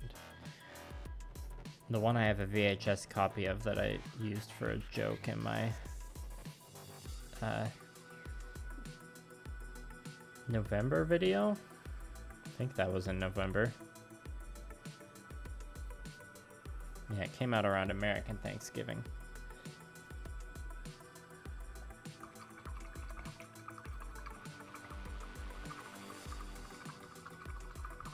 Yeah, I'm glad that I saw some like early reviews. You know, I like read the headlines. I didn't actually read the reviews because spoilers, saying that it was actually pretty good, which was, you know, just got me more hyped about it.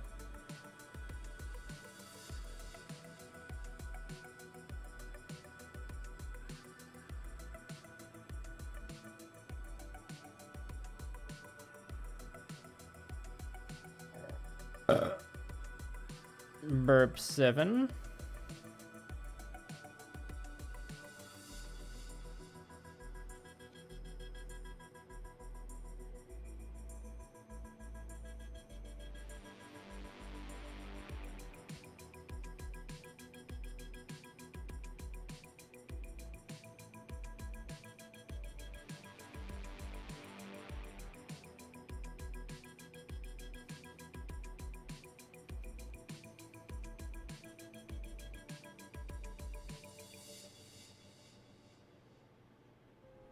I wonder how many of those like Hollywood actors in the movie that played D&D, like, you know, before they were cast in this movie. I wouldn't be surprised if Chris Pine like played D&D or like had played it before.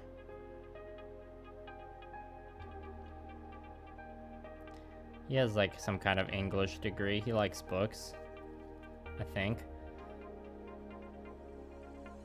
Someone might have to fact check me on that. Can't say I know much about Chris Pine.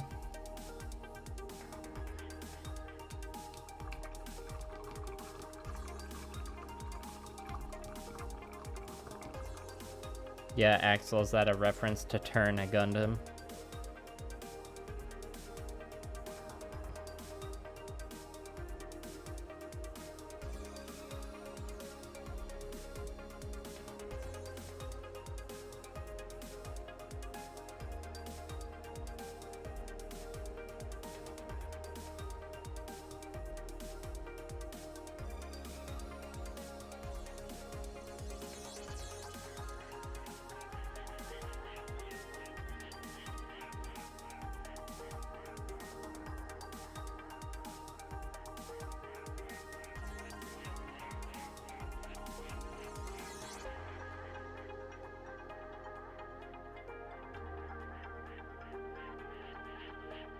I wonder how much like modern music is gonna be in the movie, or whether that was all just for the trailer and the.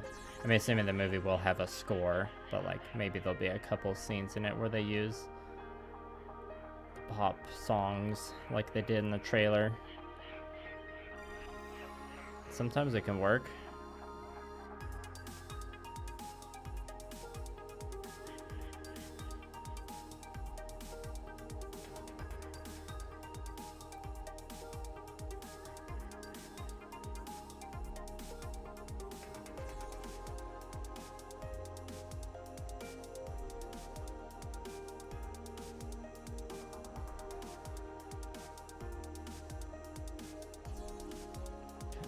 Finger in the wet paint again there, whoopsie.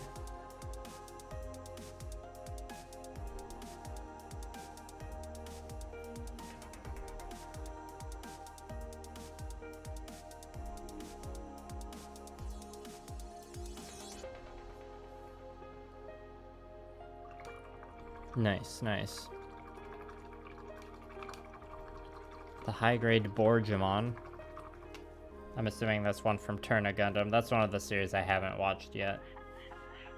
I would like to someday. That and Stardust Memory.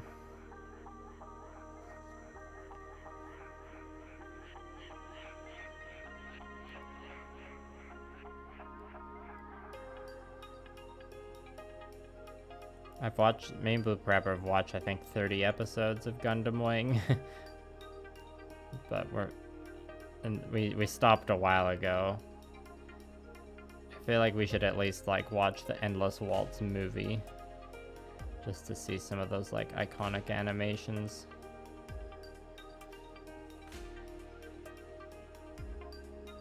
But you know, we repeatedly rewatched the YouTube clips of the scenes, or like Relena and Hiro are dancing and she's like, I know your true identity or something. Are you still gonna kill me?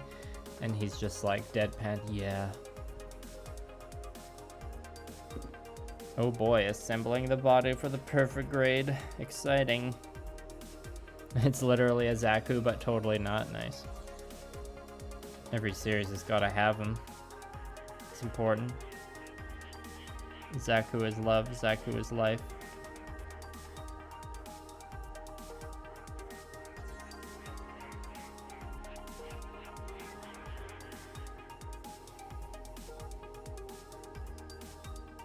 Alright, now this forearm edge highlighting is a bit trickier. Or it's just more tedious. Because there's more edges.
It goes beyond the usual Zaku clone. I really like the design of the Turn X Gundam with its like big claw feet.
I think the like Gusion arms would have been like those. I did consider keeping those ones, but getting the shoulders to work out the way I wanted, and also the Gusion's arms have like a bit more of like the armor like overhangs onto the wrist a bit more, and that makes the hammer harder to pose because of how the handle goes. Those my main reasons for doing the Delanza arms. I do like the way this detail is sculpted though. The Gusion arms just had more of a flat surface for the freehand painting I'm planning on doing. But you know, there's still plenty of flat surfaces with how like this kit bash has worked out. Totally not gonna be an issue.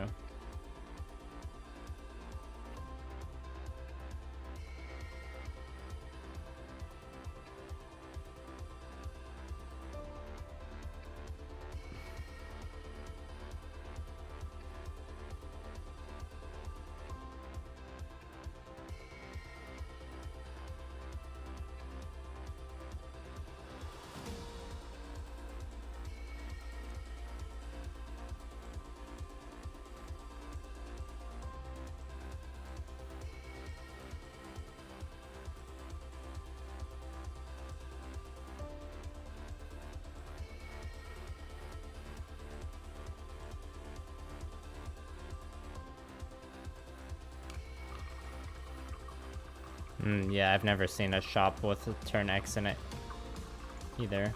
Designed by Sid Mead, cool.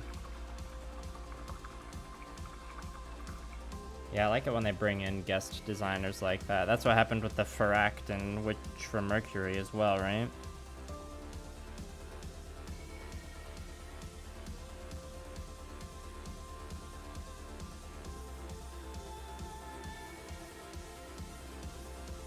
Turn A Shin high grade. I don't know if I know that one specifically. Blue Parappa has the high grade Turn A Gundam actually. In terms of, or compared to the other high grades, it's pretty flimsy. But you know, it's like an older high grade, so that's fine. It's expected sometimes.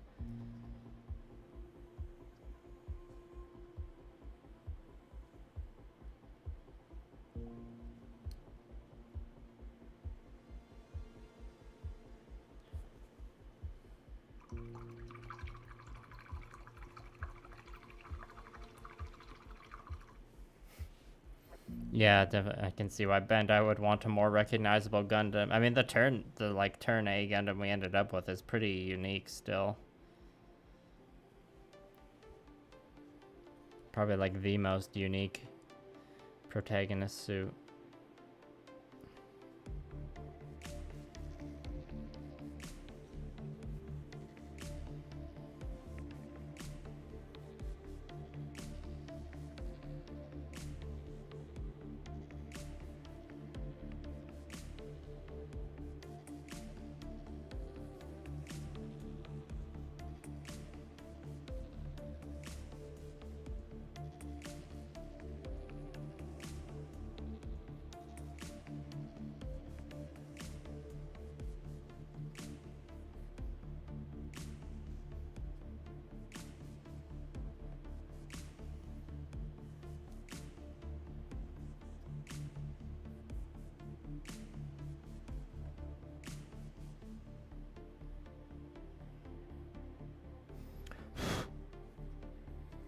Okay, I think I got all the red edges done on there. I'm gonna move on to the torso piece just while because I still got some red on the palette to use. A little bit at least.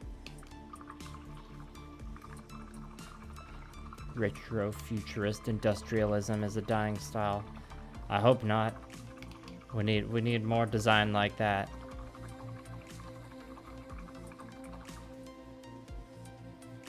Well, almost at the 2-hour mark. I am feeling pretty tired. I did do a decent amount of painting today already. Not sure. We'll see. We'll see how I'm feeling after I use up the rest of the red on the palette here.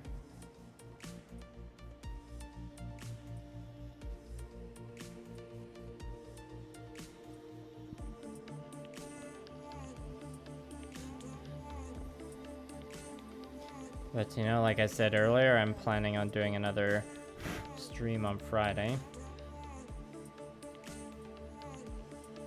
And by the time of that stream, the edge highlighting should all be like finished for the most part, and hopefully that stream will involve painting some freehand.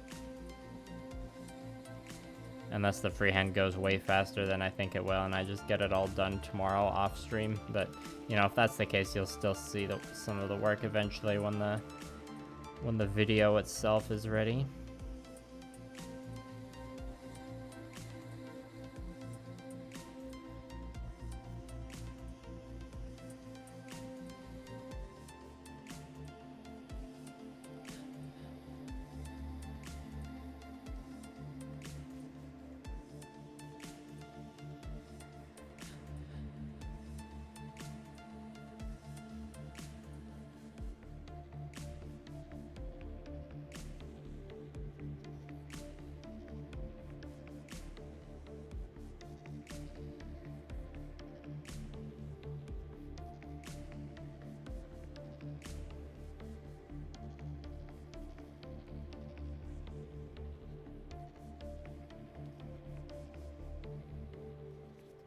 At the very least, I should put just a tiny bit of the black and gray on the palette to finish off that one side skirt, because that won't take long at all.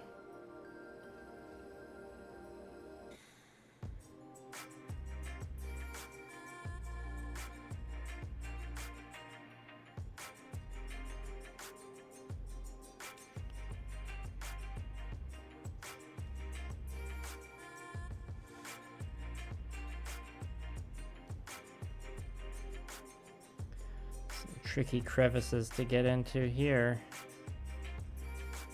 That's for sure.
So I'll catch up with chat soon. I'm just in the zone finishing this section right now.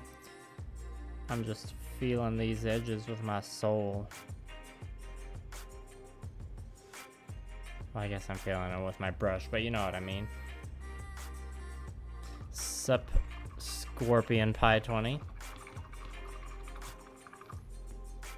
Clever name.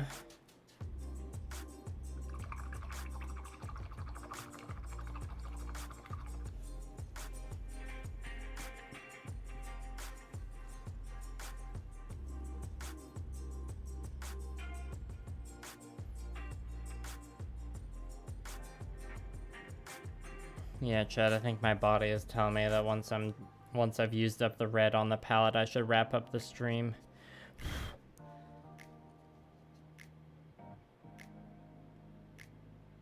Oh wait, I did say I would finish the black on that side skirt. Yeah, that's fine. I can still do that. That won't take long.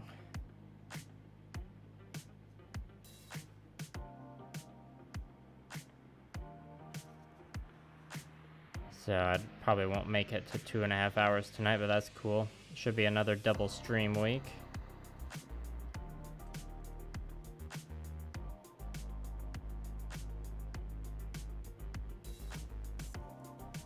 You know, it's not like only a 2-hour stream isn't something to be satisfied with.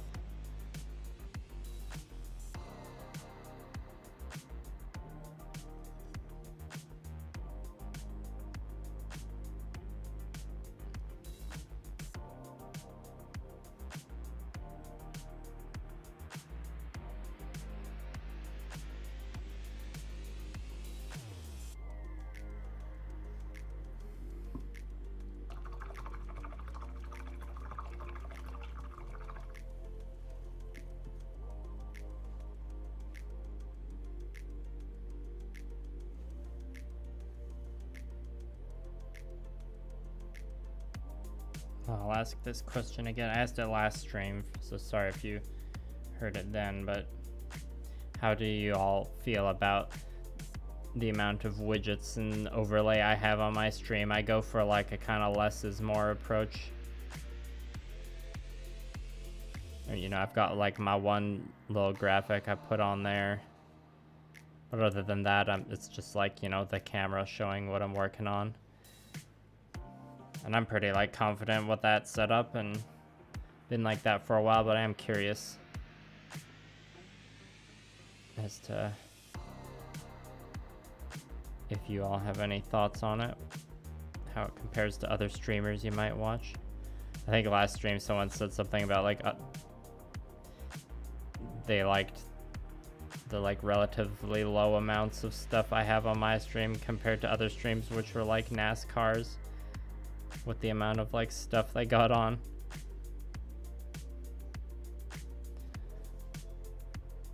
And let's not crap on any other content creators.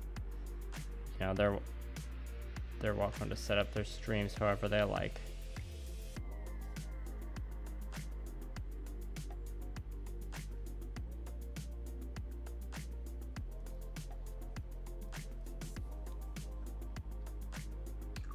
God of all Gundam pilots, Kira Yamato. I can't say much about Kira because I haven't seen Gundam Seed, unfortunately, but I like the designs of a lot of the Gundam Seed suits.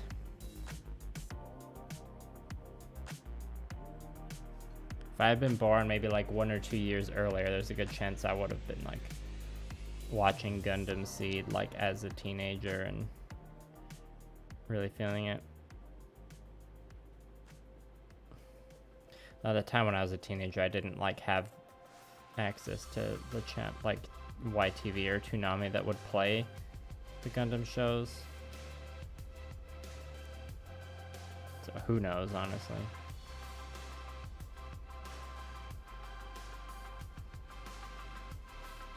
I'm getting Kira Yamato is the guy from Gundam Seed, right? I'm not getting it wrong, or is that the guy from 00?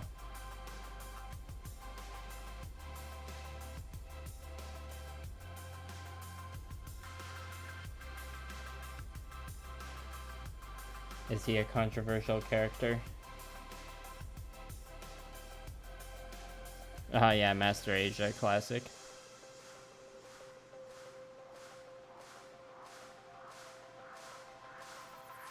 Alright, thanks for the feedback.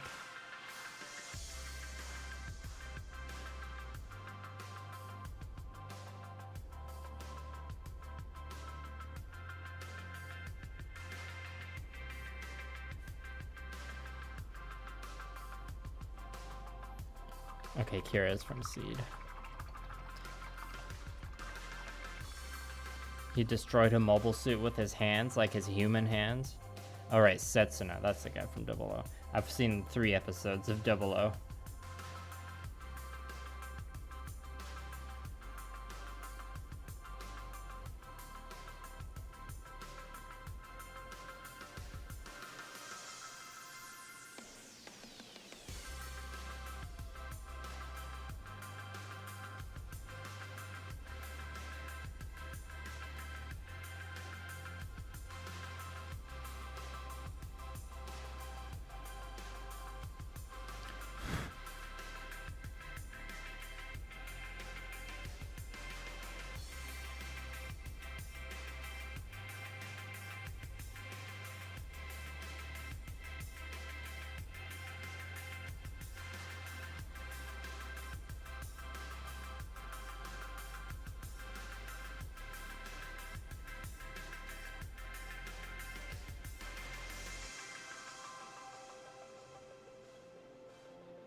Thanks, Jose. It's P3 Sanguine Base and Sanguine Highlight. Well, and then the edge highlight I'm doing right now has a bit of Nathal Red Light mixed in.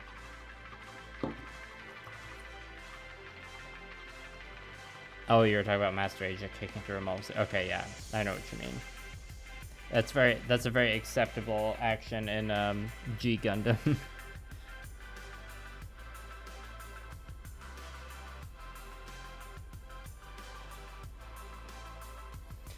Yeah, good old anime getting rushed in the second season. At least it got a second season. There's been a lot of good animes that could have been so much better if they weren't just like forced to like compress everything into 12 episodes and just rush it at the end.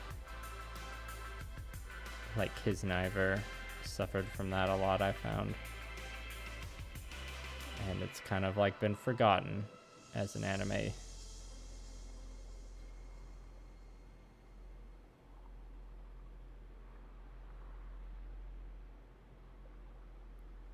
Which, you know, as a Trigger fanboy, can't help but be a little bummed about.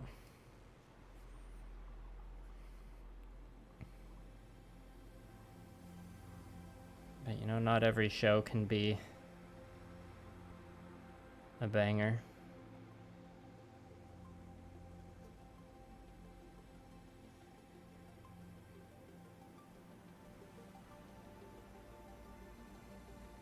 Does anyone think they'll like release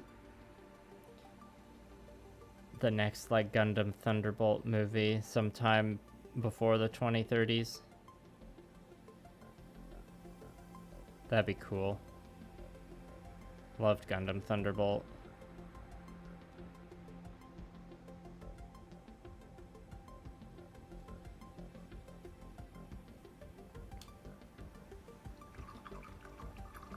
How you like the 00 movie? I've heard I've heard that movie. It's very controversial.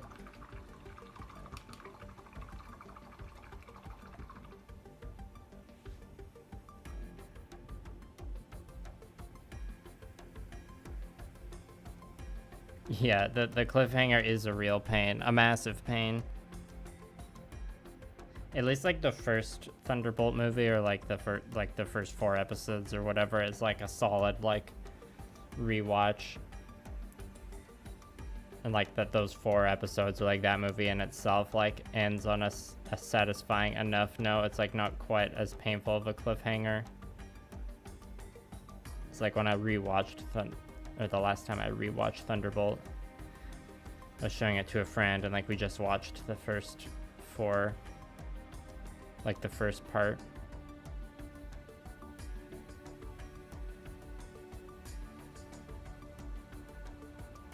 I was like, watch this Gundam show with me. It's very grimdark.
Yeah, the soundtrack for Thunderbolt is one of my favorite parts about it.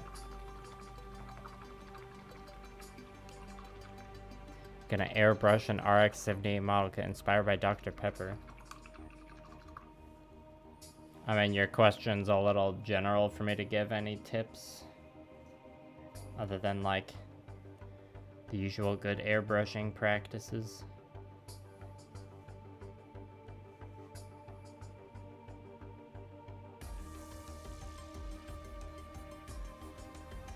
Try finding some line art or just visualizing in whatever way you can a mock-up of your color scheme beforehand.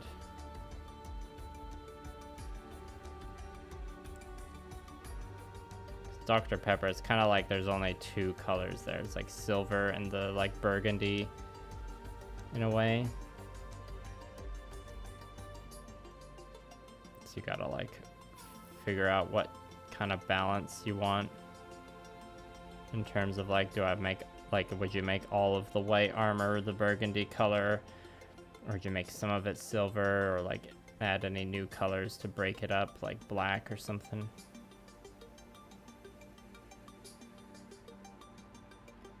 Yeah, if you're just like, I'm airbrushing this to look like this, any tips? That's kind of a bit too general for me to give you any direct advice, sorry. That sounds nice. Dominion Tank Police.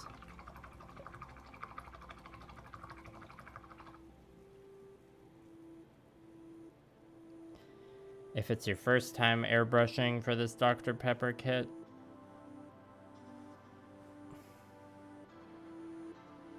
just try not to bite off more than you can chew, you know, take baby steps.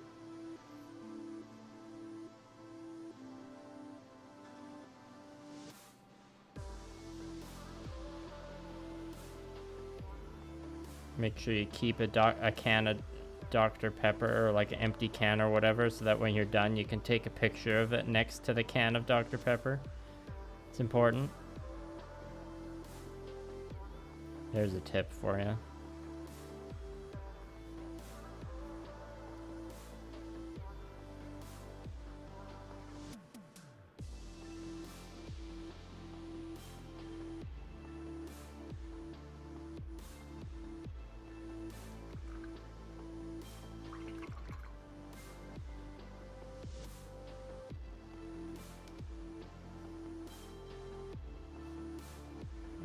Just gonna use up the rest of this paint here to finish off this front section.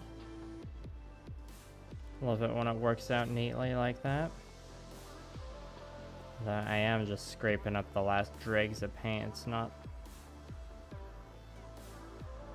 the best texture,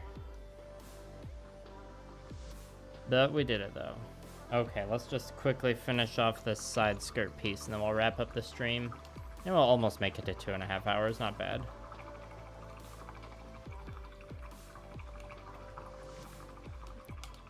Any practices? I know, I mean, my airbrushing technique is extremely basic. Like, I would, you know, obviously I focus my energy on the hand painting. I would check out, I mean, if you're using acrylics, you could check out Plamaniac. Well, and like most of the really popular miniature painting channels, like Broadsword Wargaming, he's got a good beginner airbrush tutorial. If you're not using acrylics, so check out Plamotherapist's airbrushing guide. But yeah, and I don't I've dabbled a bit with pre-shading and post shading in terms of airbrushing, but nothing too fancy. I put in all of my effort, or almost all my effort goes towards hand painting. The extent of my airbrush work is like prime and then apply shifter paint to the underframe, because that's just a thing I like to do. And then when it comes to minis, it's also like, usually it's just a prime and then like maybe the first like main color will be airbrushed on and that's it. And then I'll use the airbrush again for applying varnish sometimes. Or mostly with Gunpla with the minis a lot of the time, because I'm doing like a batch, I'll use the rattle can. Or like I'm more willing to accept the risk of the rattle can, like applying a frosty top coat if it's a mini. less willing to accept that risk when it's a Gunpla. No, usually my fail-safe for that is to take photos and video of it before doing the top coat. But that doesn't always work either, because sometimes you need the top coat to like even out the surface a bit, especially if there's like brush strokes. Yeah, I've definitely watched some Airbrush Asylum videos before too.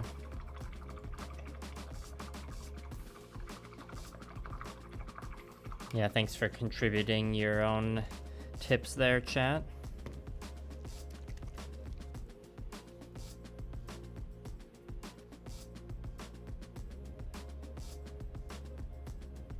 I guess when I first started airbrushing, I didn't know about Flow Improver. And that's like, you know, if you're painting with acrylics.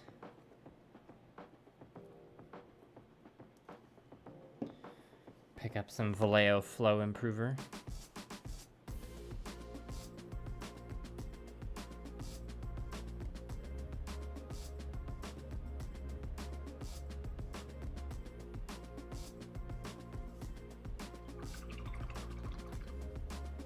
You're welcome.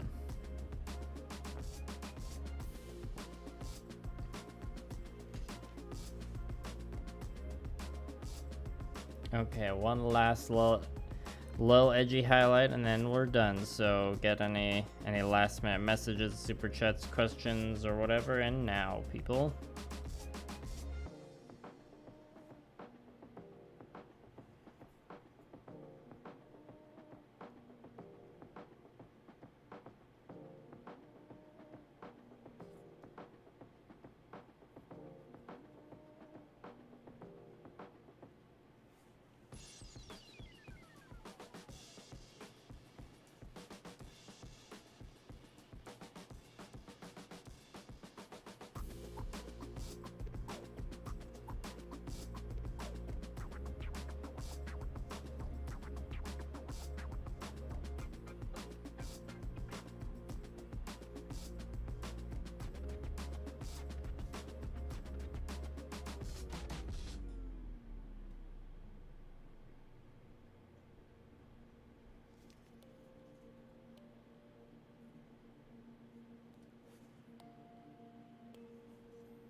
Oh, this brush is not the best brush for tidying up the work. Just need a little bit there.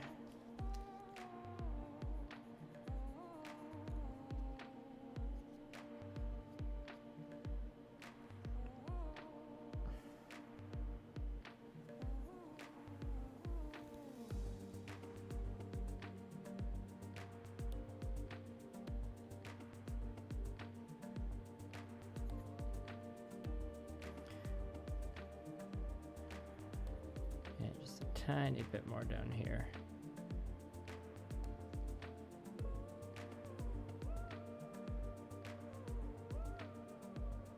All right. Yeah, Frosted Snow is good videos too.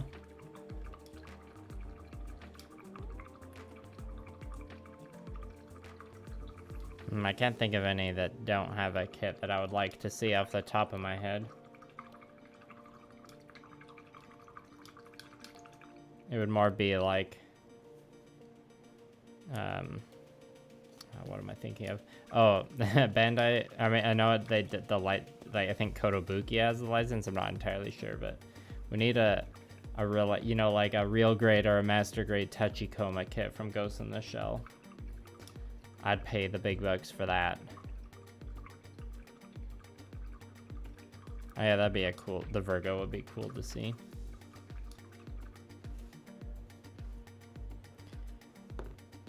Okay, solid stream, everybody. Basically made it to 2.5 hours. I'm just gonna quickly glance at my calendar.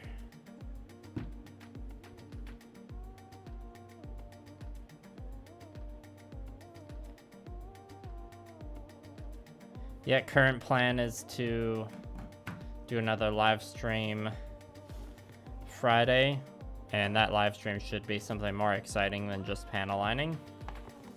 You know, assuming things go well with my painting tomorrow.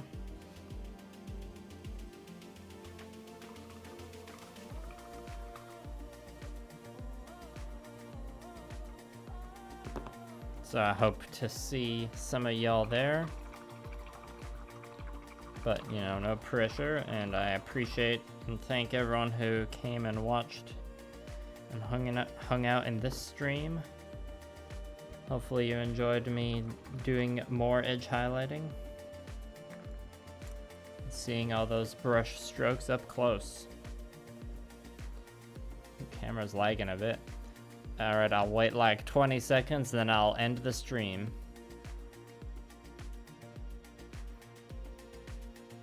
Yeah, if it's a Techicoma, it's worth it. Already charred.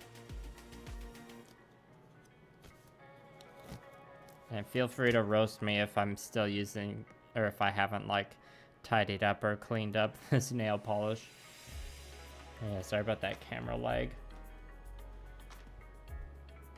Yeah, no problem, Shane. Alright, have a good night, everyone. Thanks again for coming. Bye-bye.